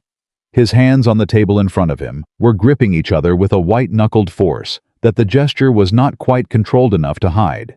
Hatchett testified about Alice Pryor. He testified about the $300, about the arrangement, about his own role in facilitating the payment and escorting the woman to the stage. His voice was flat and without excuse, the voice of a man who had stopped explaining himself because he understood that explanation was not what the moment required, only truth. At one point, Stokes asked him, "And why, Mr. Hatchett, did you not come forward with this information at the time?" Hatchett was quiet for a second. "Because I was a coward," he said, "and because I worked for a man who made cowardice easy." The room was very still. Then Stokes said, "And your motivation for coming forward now?" "The same reason most men do the right thing eventually," Hatchett said, "because the wrong thing got heavier than I could carry." Rebecca Marsh was last. She came in from the side door as Hatchett left, and she was composed and young and carried herself with the particular stillness of someone who has spent a long time preparing for a hard thing and has arrived at the moment so thoroughly ready that the readiness has replaced the fear. She sat down. She stated her name. She said when she had worked at the Crow Ranch and in what capacity, and when she had left. She said why she had left. She said it clearly and specifically, and then she said one additional thing that Ethan had not known she planned to say. "I have a daughter," she said. "She's 2 years old. Her name is Alice. I named her after the woman who worked at that ranch before me and left the same way I did, and who I never met, but who I have thought about almost every day since I understood what happened to her." She paused. "I named her Alice because I wanted to remember that I was not the first, and because I wanted Alice, my Alice, to know when she's old enough to understand it, that her name is a promise. That what happened to me and to the other Alice and to Clara Whitfield and to the women in Dora Selby's notebook, that it stopped here. That we came to a room and we said it out loud and we made it stop." The room was completely quiet. Not the held breath quiet of earlier. Something different. Something that felt less like tension and more like the collective exhale of a space full of people who had been carrying something heavy and were in the moment of setting it down. Stokes did not attempt to cross-examine Rebecca Marsh. Pruitt looked at him. "Mr. Stokes?" "No questions," Stokes said. His voice was controlled and professional and entirely without inflection, which was itself a kind of admission. Pruitt made a note. He was quiet for a moment. Then he set down his pen and looked across the room at Nathaniel Crow. "Mr. Crow," he said, "I'm going to give your counsel the opportunity to respond to the evidence and testimony presented this morning, and then I am going to tell you what I've decided." He paused. "Mr. Stokes, you may proceed." Stokes stood. He was composed and organized, and he argued skillfully for 20 minutes, challenging the chain of evidence, questioning the reliability of witnesses who had waited years to speak, characterizing the case as a coordinated effort to destroy a prominent man's reputation for personal and financial motives. It was a well-made argument. It was not, Ethan judged, good enough. When Stokes sat down, Pruitt was quiet for a long time. He looked at his notes. He looked at the documents on the table. He looked at Clara, who was sitting with her hands folded in her lap and her back straight, and at Dora Selby, who was still holding her notebook, and at Rebecca Marsh, who was looking at the wall with an expression of profound and exhausted calm. Then he looked at Nathaniel Crow. "Mr. Crow," he said, "I have been a circuit judge in this territory for 19 years. In that time I have heard a great deal of testimony and examined a great deal of evidence, and I have developed a reasonable capacity to distinguish between the weight of what I am given." He paused. "The evidence and testimony presented this morning is of exceptional weight. The corroboration across independent witnesses is, in my professional assessment, extraordinary. The documentary evidence has not been meaningfully challenged." He looked at his notes. "I am referring this matter to the Territorial Court in Helena. I am also, as of this moment, suspending Sheriff Briggs from his duties, pending investigation of the charges related to his office, and I am recommending to the Territorial Authority that a temporary marshal be appointed to Red Hollow immediately." A sound went through the room. Not dramatic, just a collective shift, a breath, a settling. "Mr. Crow," Pruitt continued, "you will remain in Red Hollow pending further instruction from the Territorial Court. Your assets are frozen effective immediately. Mr. Stokes, you will make sure your client understands what that means." He stood. "We're adjourned." The room moved. It moved the way rooms moved after long compressed things were released. Not in an explosion, but in a quiet, unstoppable spreading, like water through cracked ground. People stood and turned to each other, and the sound of voices began to build, and somewhere in the middle of it, Ethan Walker stood up from his seat at the back of the room and looked toward the chair where Clara Whitfield was sitting. She hadn't moved yet. She was sitting exactly where she had been when Pruitt adjourned, with her hands still folded in her lap, and her head was bent slightly forward. And Ethan thought for a second that she might be crying. He moved through the room toward her. He reached her and crouched down so he was at eye level with her, and she looked up, and she was not crying. Her eyes were dry and clear, and she was looking at him with an expression that he could not immediately name. Something between enormous relief and a kind of careful wonder. The expression of a person who has spent so long believing a thing was impossible that they are still, in the first moments of it having happened, working through the adjustment. "It's done," he said. "It's done," she said. Her voice came out smaller than she intended, and she pressed her lips together for a second. "Ethan." "Yeah." "My hands aren't shaking," she said. He looked at her hands, still folded in her lap, completely still. "No," he said. "They're not." She looked at them for a moment. Then she looked back up at him, and something in her face shifted. A releasing, like a key being turned in a lock that had been rusted shut for a long time. "I want to go home," she said. He didn't ask which home she meant. He stood up and held out his hand, and she took it and stood up. And he did not let go of her hand as they walked together toward the door of the county building and out into the light. Behind them, Nathaniel Crow sat at his table with his lawyer's hand on his arm, and his face the face of a man who had spent 50 years in this valley being everything, and was only now, in this room, in this moment, beginning to understand what nothing felt like. Dora Selby walked past him on her way out. She didn't look at him. She tucked her notebook under her arm and walked out of that building without once turning her head toward the man who had made it necessary.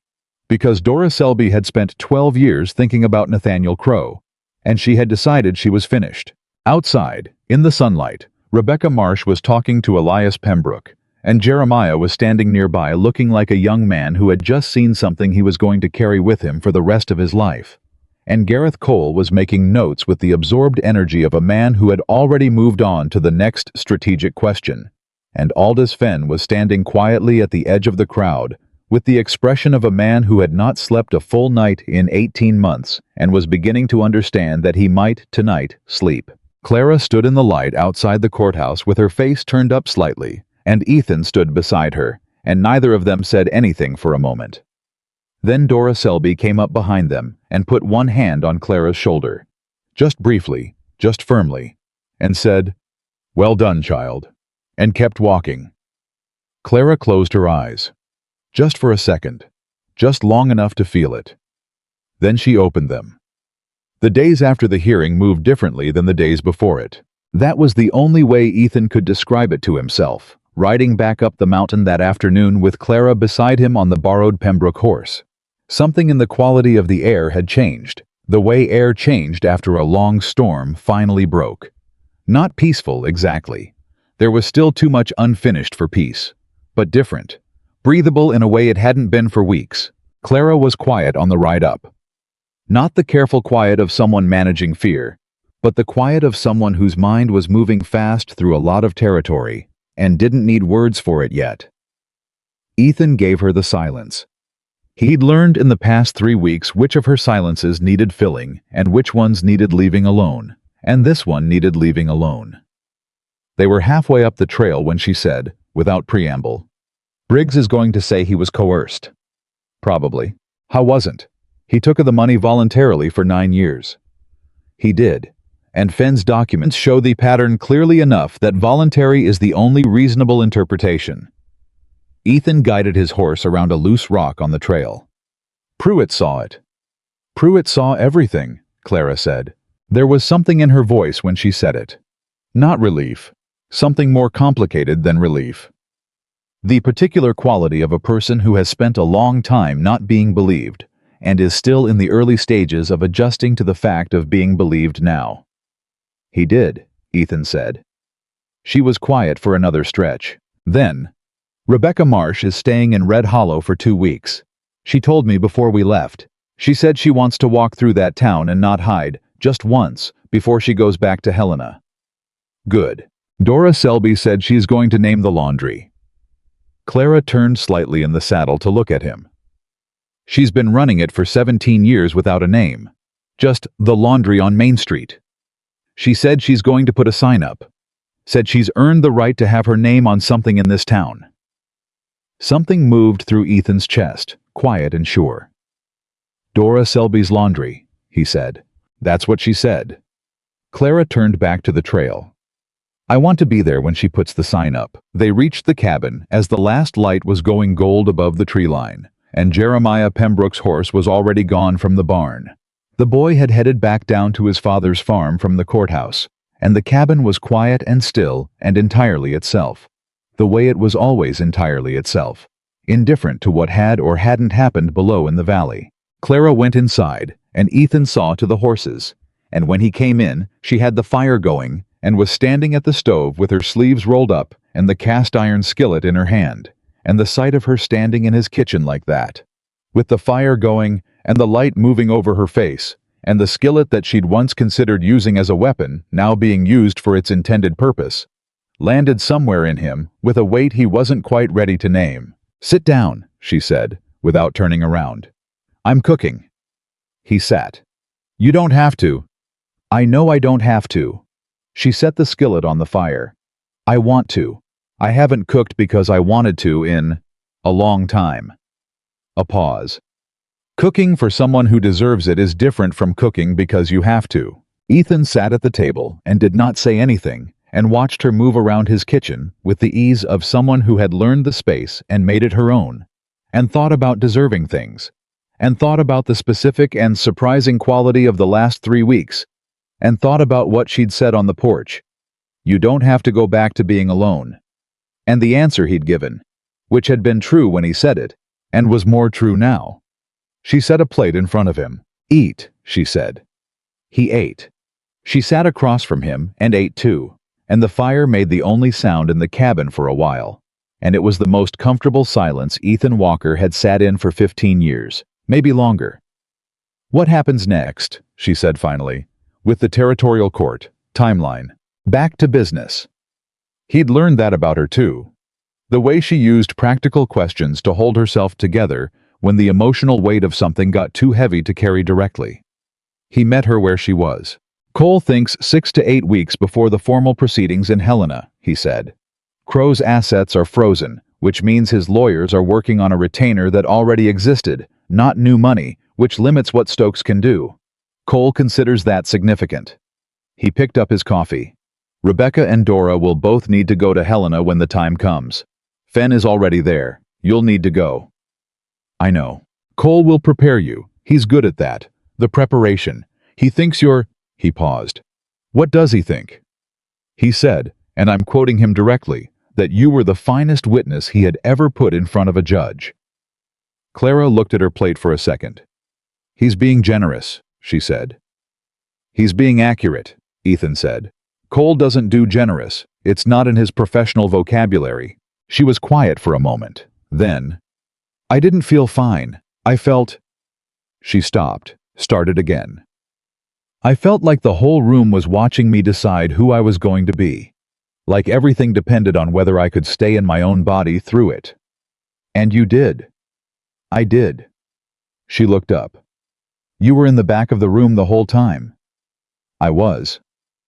I couldn't see you, but I knew you were there." He held her gaze. "That mattered," she said simply. "Not making more of it than it was. Just saying the true thing." "Good," he said. She picked up her fork again. Outside, the mountain was settling into its night sounds.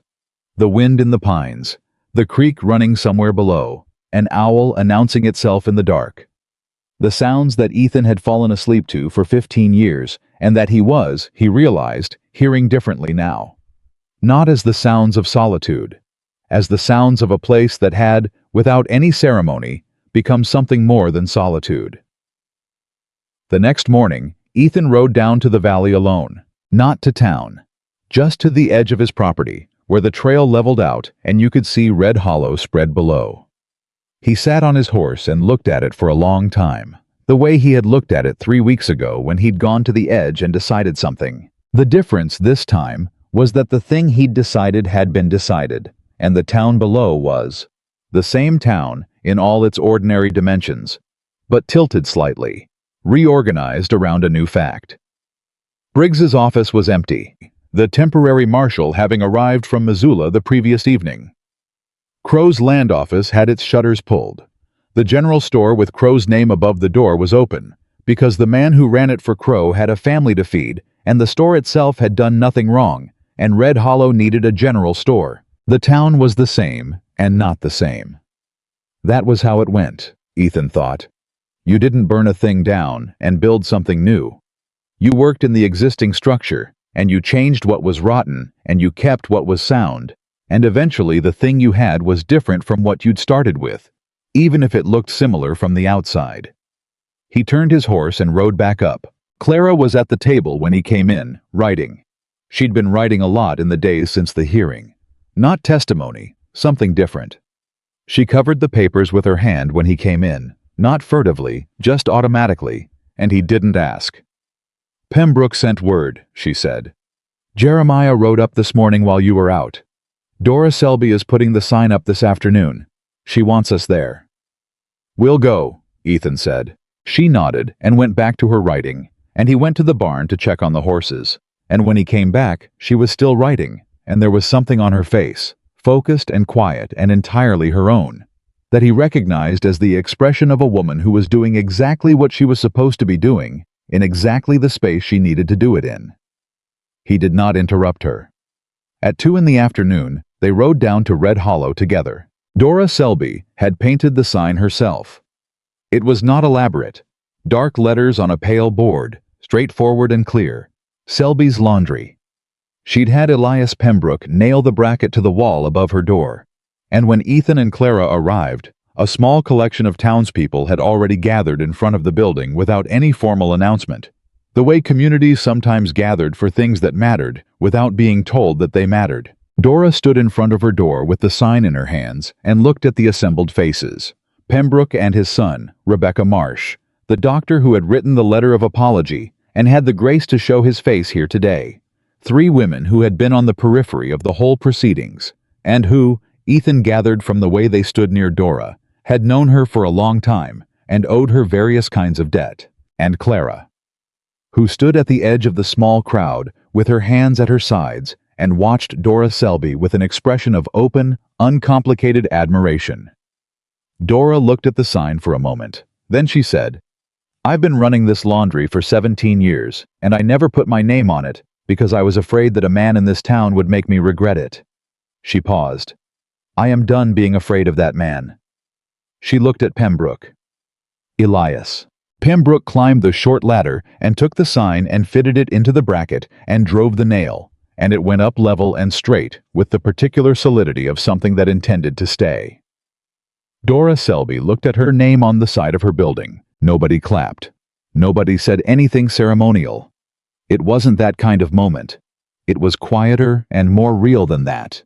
A group of people standing in the afternoon light, watching a woman look at her own name on the wall of a thing she'd built, and understanding without words what it meant that it was there now. Then Dora turned and looked directly at Clara. "Come have coffee," she said. "You and Walker both. I've got pie." They had pie. They sat in Dora Selby's back room. Dora and Clara and Ethan and Rebecca Marsh and Elias Pembroke and Jeremiah, who was always where the action was now and had apparently decided that this qualified. And they drank coffee and ate pie and talked about ordinary things for a while, the way people did after extraordinary things, because ordinary things were what proved you were still there. Jeremiah told them about a calf that had been born at the farm 2 nights ago with a white mark on its forehead, in the shape of something that he claimed was a cross, and his father said was a splash. Rebecca Marsh said she'd been looking at a small house in Helena near her sister's and was considering whether she could afford it. Dora said the pie was apple because she'd had apples going soft in her larder and it seemed a shame to waste them. And somewhere in the middle of all of this, Clara looked at Ethan across the table, and he looked back at her, and neither of them said anything, because nothing needed saying that wasn't already being said by the fact of the 2 of them sitting at that table with these people, in this town, at this moment. It was the most ordinary afternoon Ethan Walker had spent in a long time. It was also, he thought, one of the best. 3 days later, the letter came. It came via a rider from Missoula, addressed to Clara Whitfield in care of the Walker property, and Ethan brought it to her without looking at it, which she noticed and which she appreciated in the particular quiet way she appreciated most of the things he did. She opened it. She read it. She set it on the table. "Well," Ethan said, "it's from Gareth Cole." She pressed her lips together for a second. Crow's legal team in Helena filed a motion to have the case dismissed on jurisdictional grounds. They're arguing that the hearing wasn't properly convened under territorial law. She paused. Cole says it's a delay tactic, standard. He's already filed the response. She looked up. He also says that 2 additional women have come forward in Helena, women who left Red Hollow in the past decade. He doesn't know yet whether they'll testify, but they've made contact. Ethan looked at her. 2 more, she said. Crow had a long reach, he said, and a long history. She picked up the letter again and read the last paragraph. Cole says, he says to tell you that the jurisdictional motion will be denied, and that he has argued in front of the Helena court before, and he knows what he's walking into, and that he considers the outcome of the territorial trial about as certain as outcomes in law ever get. She set the letter down. He's confident. Cole earned his confidence, Ethan said. He's careful about what he claims. Clara nodded slowly. She was quiet for a moment, and then she said, I've been writing something. I know. She looked up. You cover it when I come in, he said. Which is fine. Just telling you I noticed. She looked at him for a long moment, and then she reached across the table and picked up the stack of papers she'd been accumulating over the past week and set them in front of him. He looked at them. It was a proposal. Carefully organized, meticulously written, covering 3 pages in her precise, Small handwriting.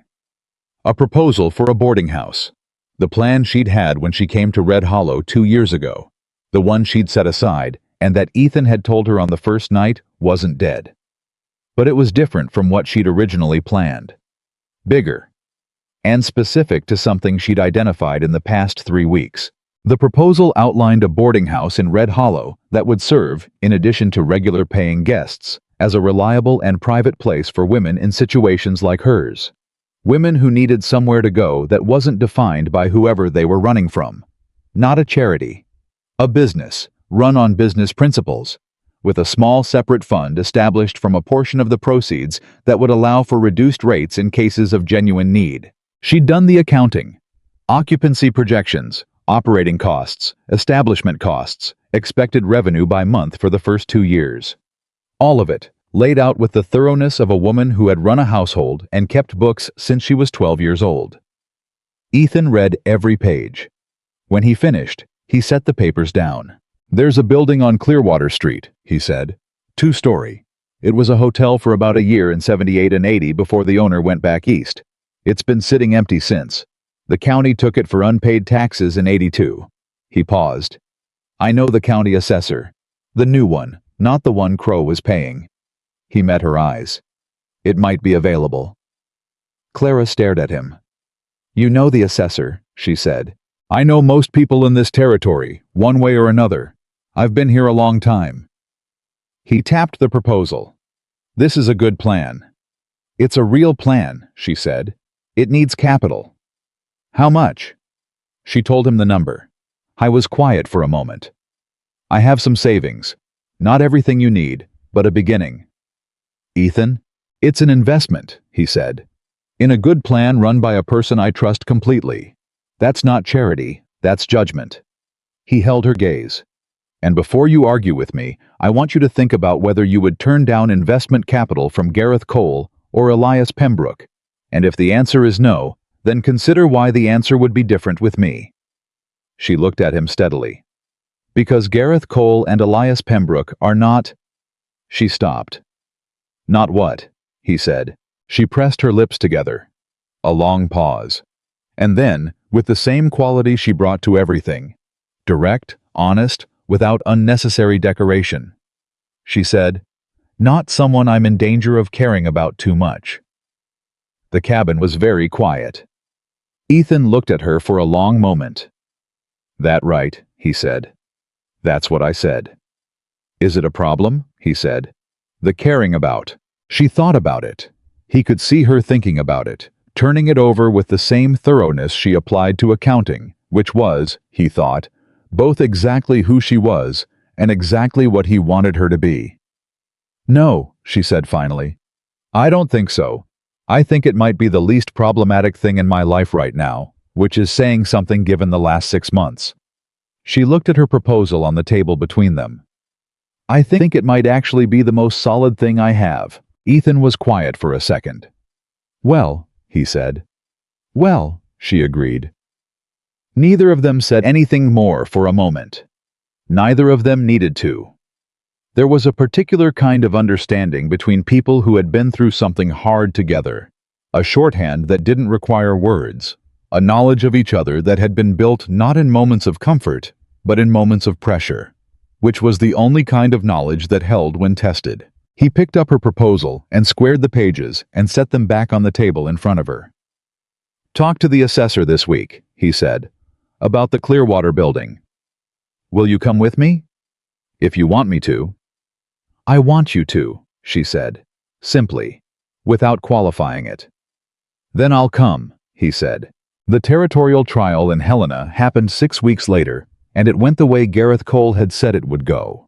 Which was to say, it went the way it had to go, given the weight and volume and meticulous organization of the evidence, given the 7 witnesses who stood up in a Helena courtroom and said what they knew in voices that did not shake, given the 2 additional women from Crow's history who had, in the end, decided to testify, and who did so with a quiet courage that Cole said afterward he had seldom seen in 30 years of practice. Nathaniel Crow was convicted on 4 counts: assault, corruption of a public official, land fraud, and witness intimidation. the last for the letter he'd sent to Clara at Ethan's property line, which had been exactly the evidence it appeared to be. His assets were forfeited, the ranch to be managed by a court-appointed receiver pending sale, the proceeds to be distributed according to a formula that included restitution payments to the documented victims. Briggs received 2 years and a permanent bar from public office. Cole shook Clara's hand outside the Helena courthouse and told her she'd been the finest witness in the finest case he'd expected ever to argue, and that if she ever had use for a lawyer in whatever she was building next, he'd be pleased to hear from her at reduced rates. She thanked him. She was composed through all of it. Through the verdict, and through the sentencing, and through the procedural aftermath, she was composed and precise and exactly herself. And then they were outside, and Ethan was beside her, and the Helena street was loud and indifferent around them the way city streets were, and she turned to him and put her face against his chest and breathed. Just breathed. He put his arms around her and held her, and she breathed, and the city moved around them, and for a moment, neither of them was a woman who had survived something terrible, or a man who had spent 15 years avoiding the world. They were just two people standing on a street in Helena, holding on to something real. Then she pulled back and straightened and looked up at him. "Ready to go home?" she said. He looked at her. "Yeah," he said. "I am." The Clearwater Street building became, in the following spring, the Whitfield House. It took 4 months and more work than either of them had originally projected, because buildings that have sat empty for 6 years had opinions about renovation that were generally expensive, and Clara's standards for what a house that was going to serve as refuge for women in difficult circumstances ought to be were exacting and non-negotiable. It needed to feel like safety, she said. Not like charity. Not like a way station. Like a home. So that the women who came there understood from the moment they walked in that they deserved a home. Ethan built the shelves in the front room himself. He wasn't a cabinet maker by training, but he was a man who built things carefully and didn't leave until they were right. And Clara stood behind him at one point while he was working and said, "You're doing the corners twice." "I know. That's going to take longer." "Corners done right don't need redoing," he said. "Corners done fast do." She was quiet for a second. "That's true of more than shelves," she said. "Most things worth building," he agreed. She put her hand on his shoulder briefly, the way she touched things that mattered. Not dramatically, just honestly, and then went back to her accounts.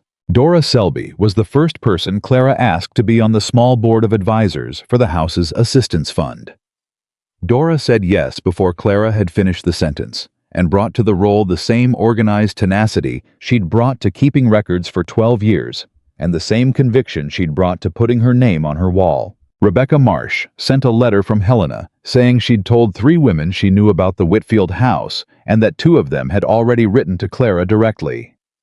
Jeremiah Pembroke asked if he could help with the heavy work during the renovation, and turned out to be a better carpenter than anyone had expected, which Clara said was unsurprising because he had clearly always had good hands and just needed someone to point them at the right thing. His father.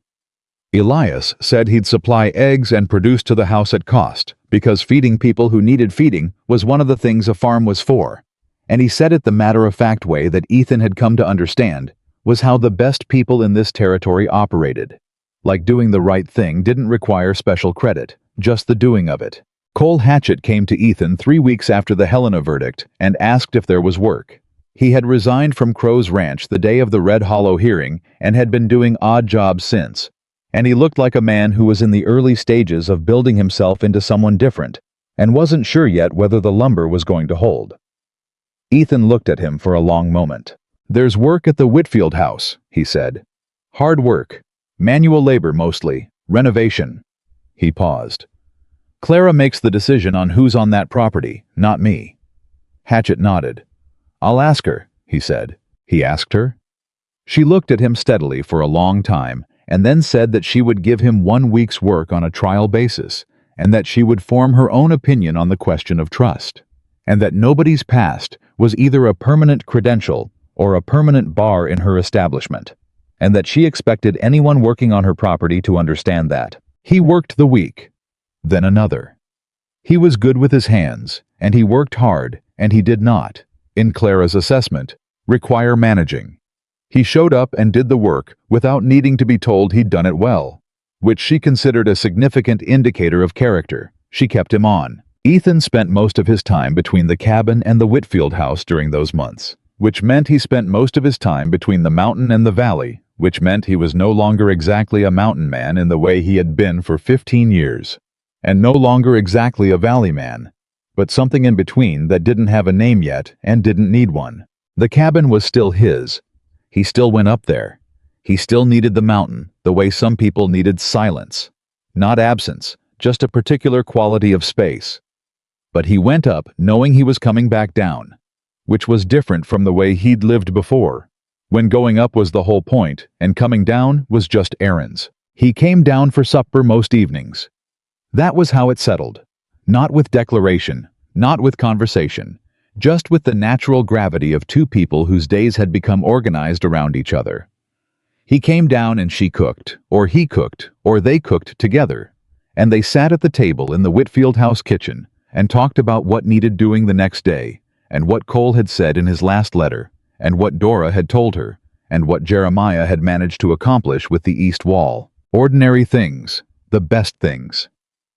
On the evening they opened the Whitfield house to its first guest, a young woman from a ranch outside Red Hollow, whose situation was not unlike Clara's had been, who arrived frightened and careful, and who Clara met at the door with the same quality of reception she herself had been given on a mountain in the dark, which was, "You're safe here."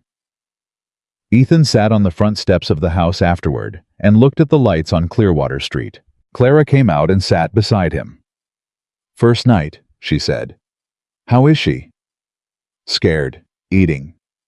A pause. "She'll be all right." Ethan nodded. They were quiet for a while. The street was doing its evening things. Someone walking a horse down to the livery. A lamp being lit in the window across the road. The ordinary acoustic of a small town settling into dark. "You know what I've been thinking about," Clara said. "Tell me." "That night on the mountain." She looked at the street. "I had no idea where I was going. I was just riding toward anywhere that wasn't there." She paused. "And I ended up at your door." "You did." "I've thought about that a lot. Whether it was luck. Whether things like that are luck." She turned and looked at him. "What do you think?" He considered it. He considered it the way he considered most things she asked. Seriously, without rushing toward an answer that would be easier than a true one. "I think," he said, "that you were the kind of woman who was going to find a door eventually. Because you didn't stop. You rode in the dark and you kept going, and eventually there was a door." He paused. "I think I was just the door." "You were a great deal more than a door," she said. "Maybe." He looked at the street. "But I've been thinking about what I was before you knocked, and I think a door nobody walks through is just a wall." He paused. "You walked through. That mattered as much as anything I did." Clara looked at him for a long moment. Then she reached over and took his hand, and she held it the way she held things that mattered, simply, without ceremony, without making it more complicated than it was. His hand closed around hers. On the mountain above Red Hollow, the cabin sat in its clearing with the fire banked and the rifle on the wall, and the table where a woman had once spent 2 hours writing down numbers from a ledger she'd seen for 30 seconds. Writing them down in precise and careful handwriting because she had survived long enough to need them to matter. Down in the valley, in a building on Clearwater Street with a sign above the door, a young woman sat in a room with a bolt on the inside and ate the first safe meal she'd had in months. And on the front steps of the Whitfield house, in the last light of an evening in the autumn of 1884, two people who had each spent a long time learning how to be alone sat together and did not let go. The mountain remained. The valley remained. The town of Red Hollow remained, reorganized around a new truth. That power borrowed from fear was not power at all. That silence could be broken by one person willing to speak. And that a door opened in the dark was the beginning of everything. Nathaniel Crow had believed he owned this valley. What he had never understood, and what the valley was only now learning to believe about itself, was that no man owned a place where women like Clara Whitfield decided to stand. She had arrived with bruises and a horse, and 20 years of surviving things that were supposed to stop her. She left nothing behind. She built everything forward. And in Red Hollow, Montana, in the year of 1884, that was enough to change the world that mattered. The one made of neighbors and doorways and names on walls, and the quiet radical act of one man choosing, at the edge of everything he'd withdrawn from, to open the door.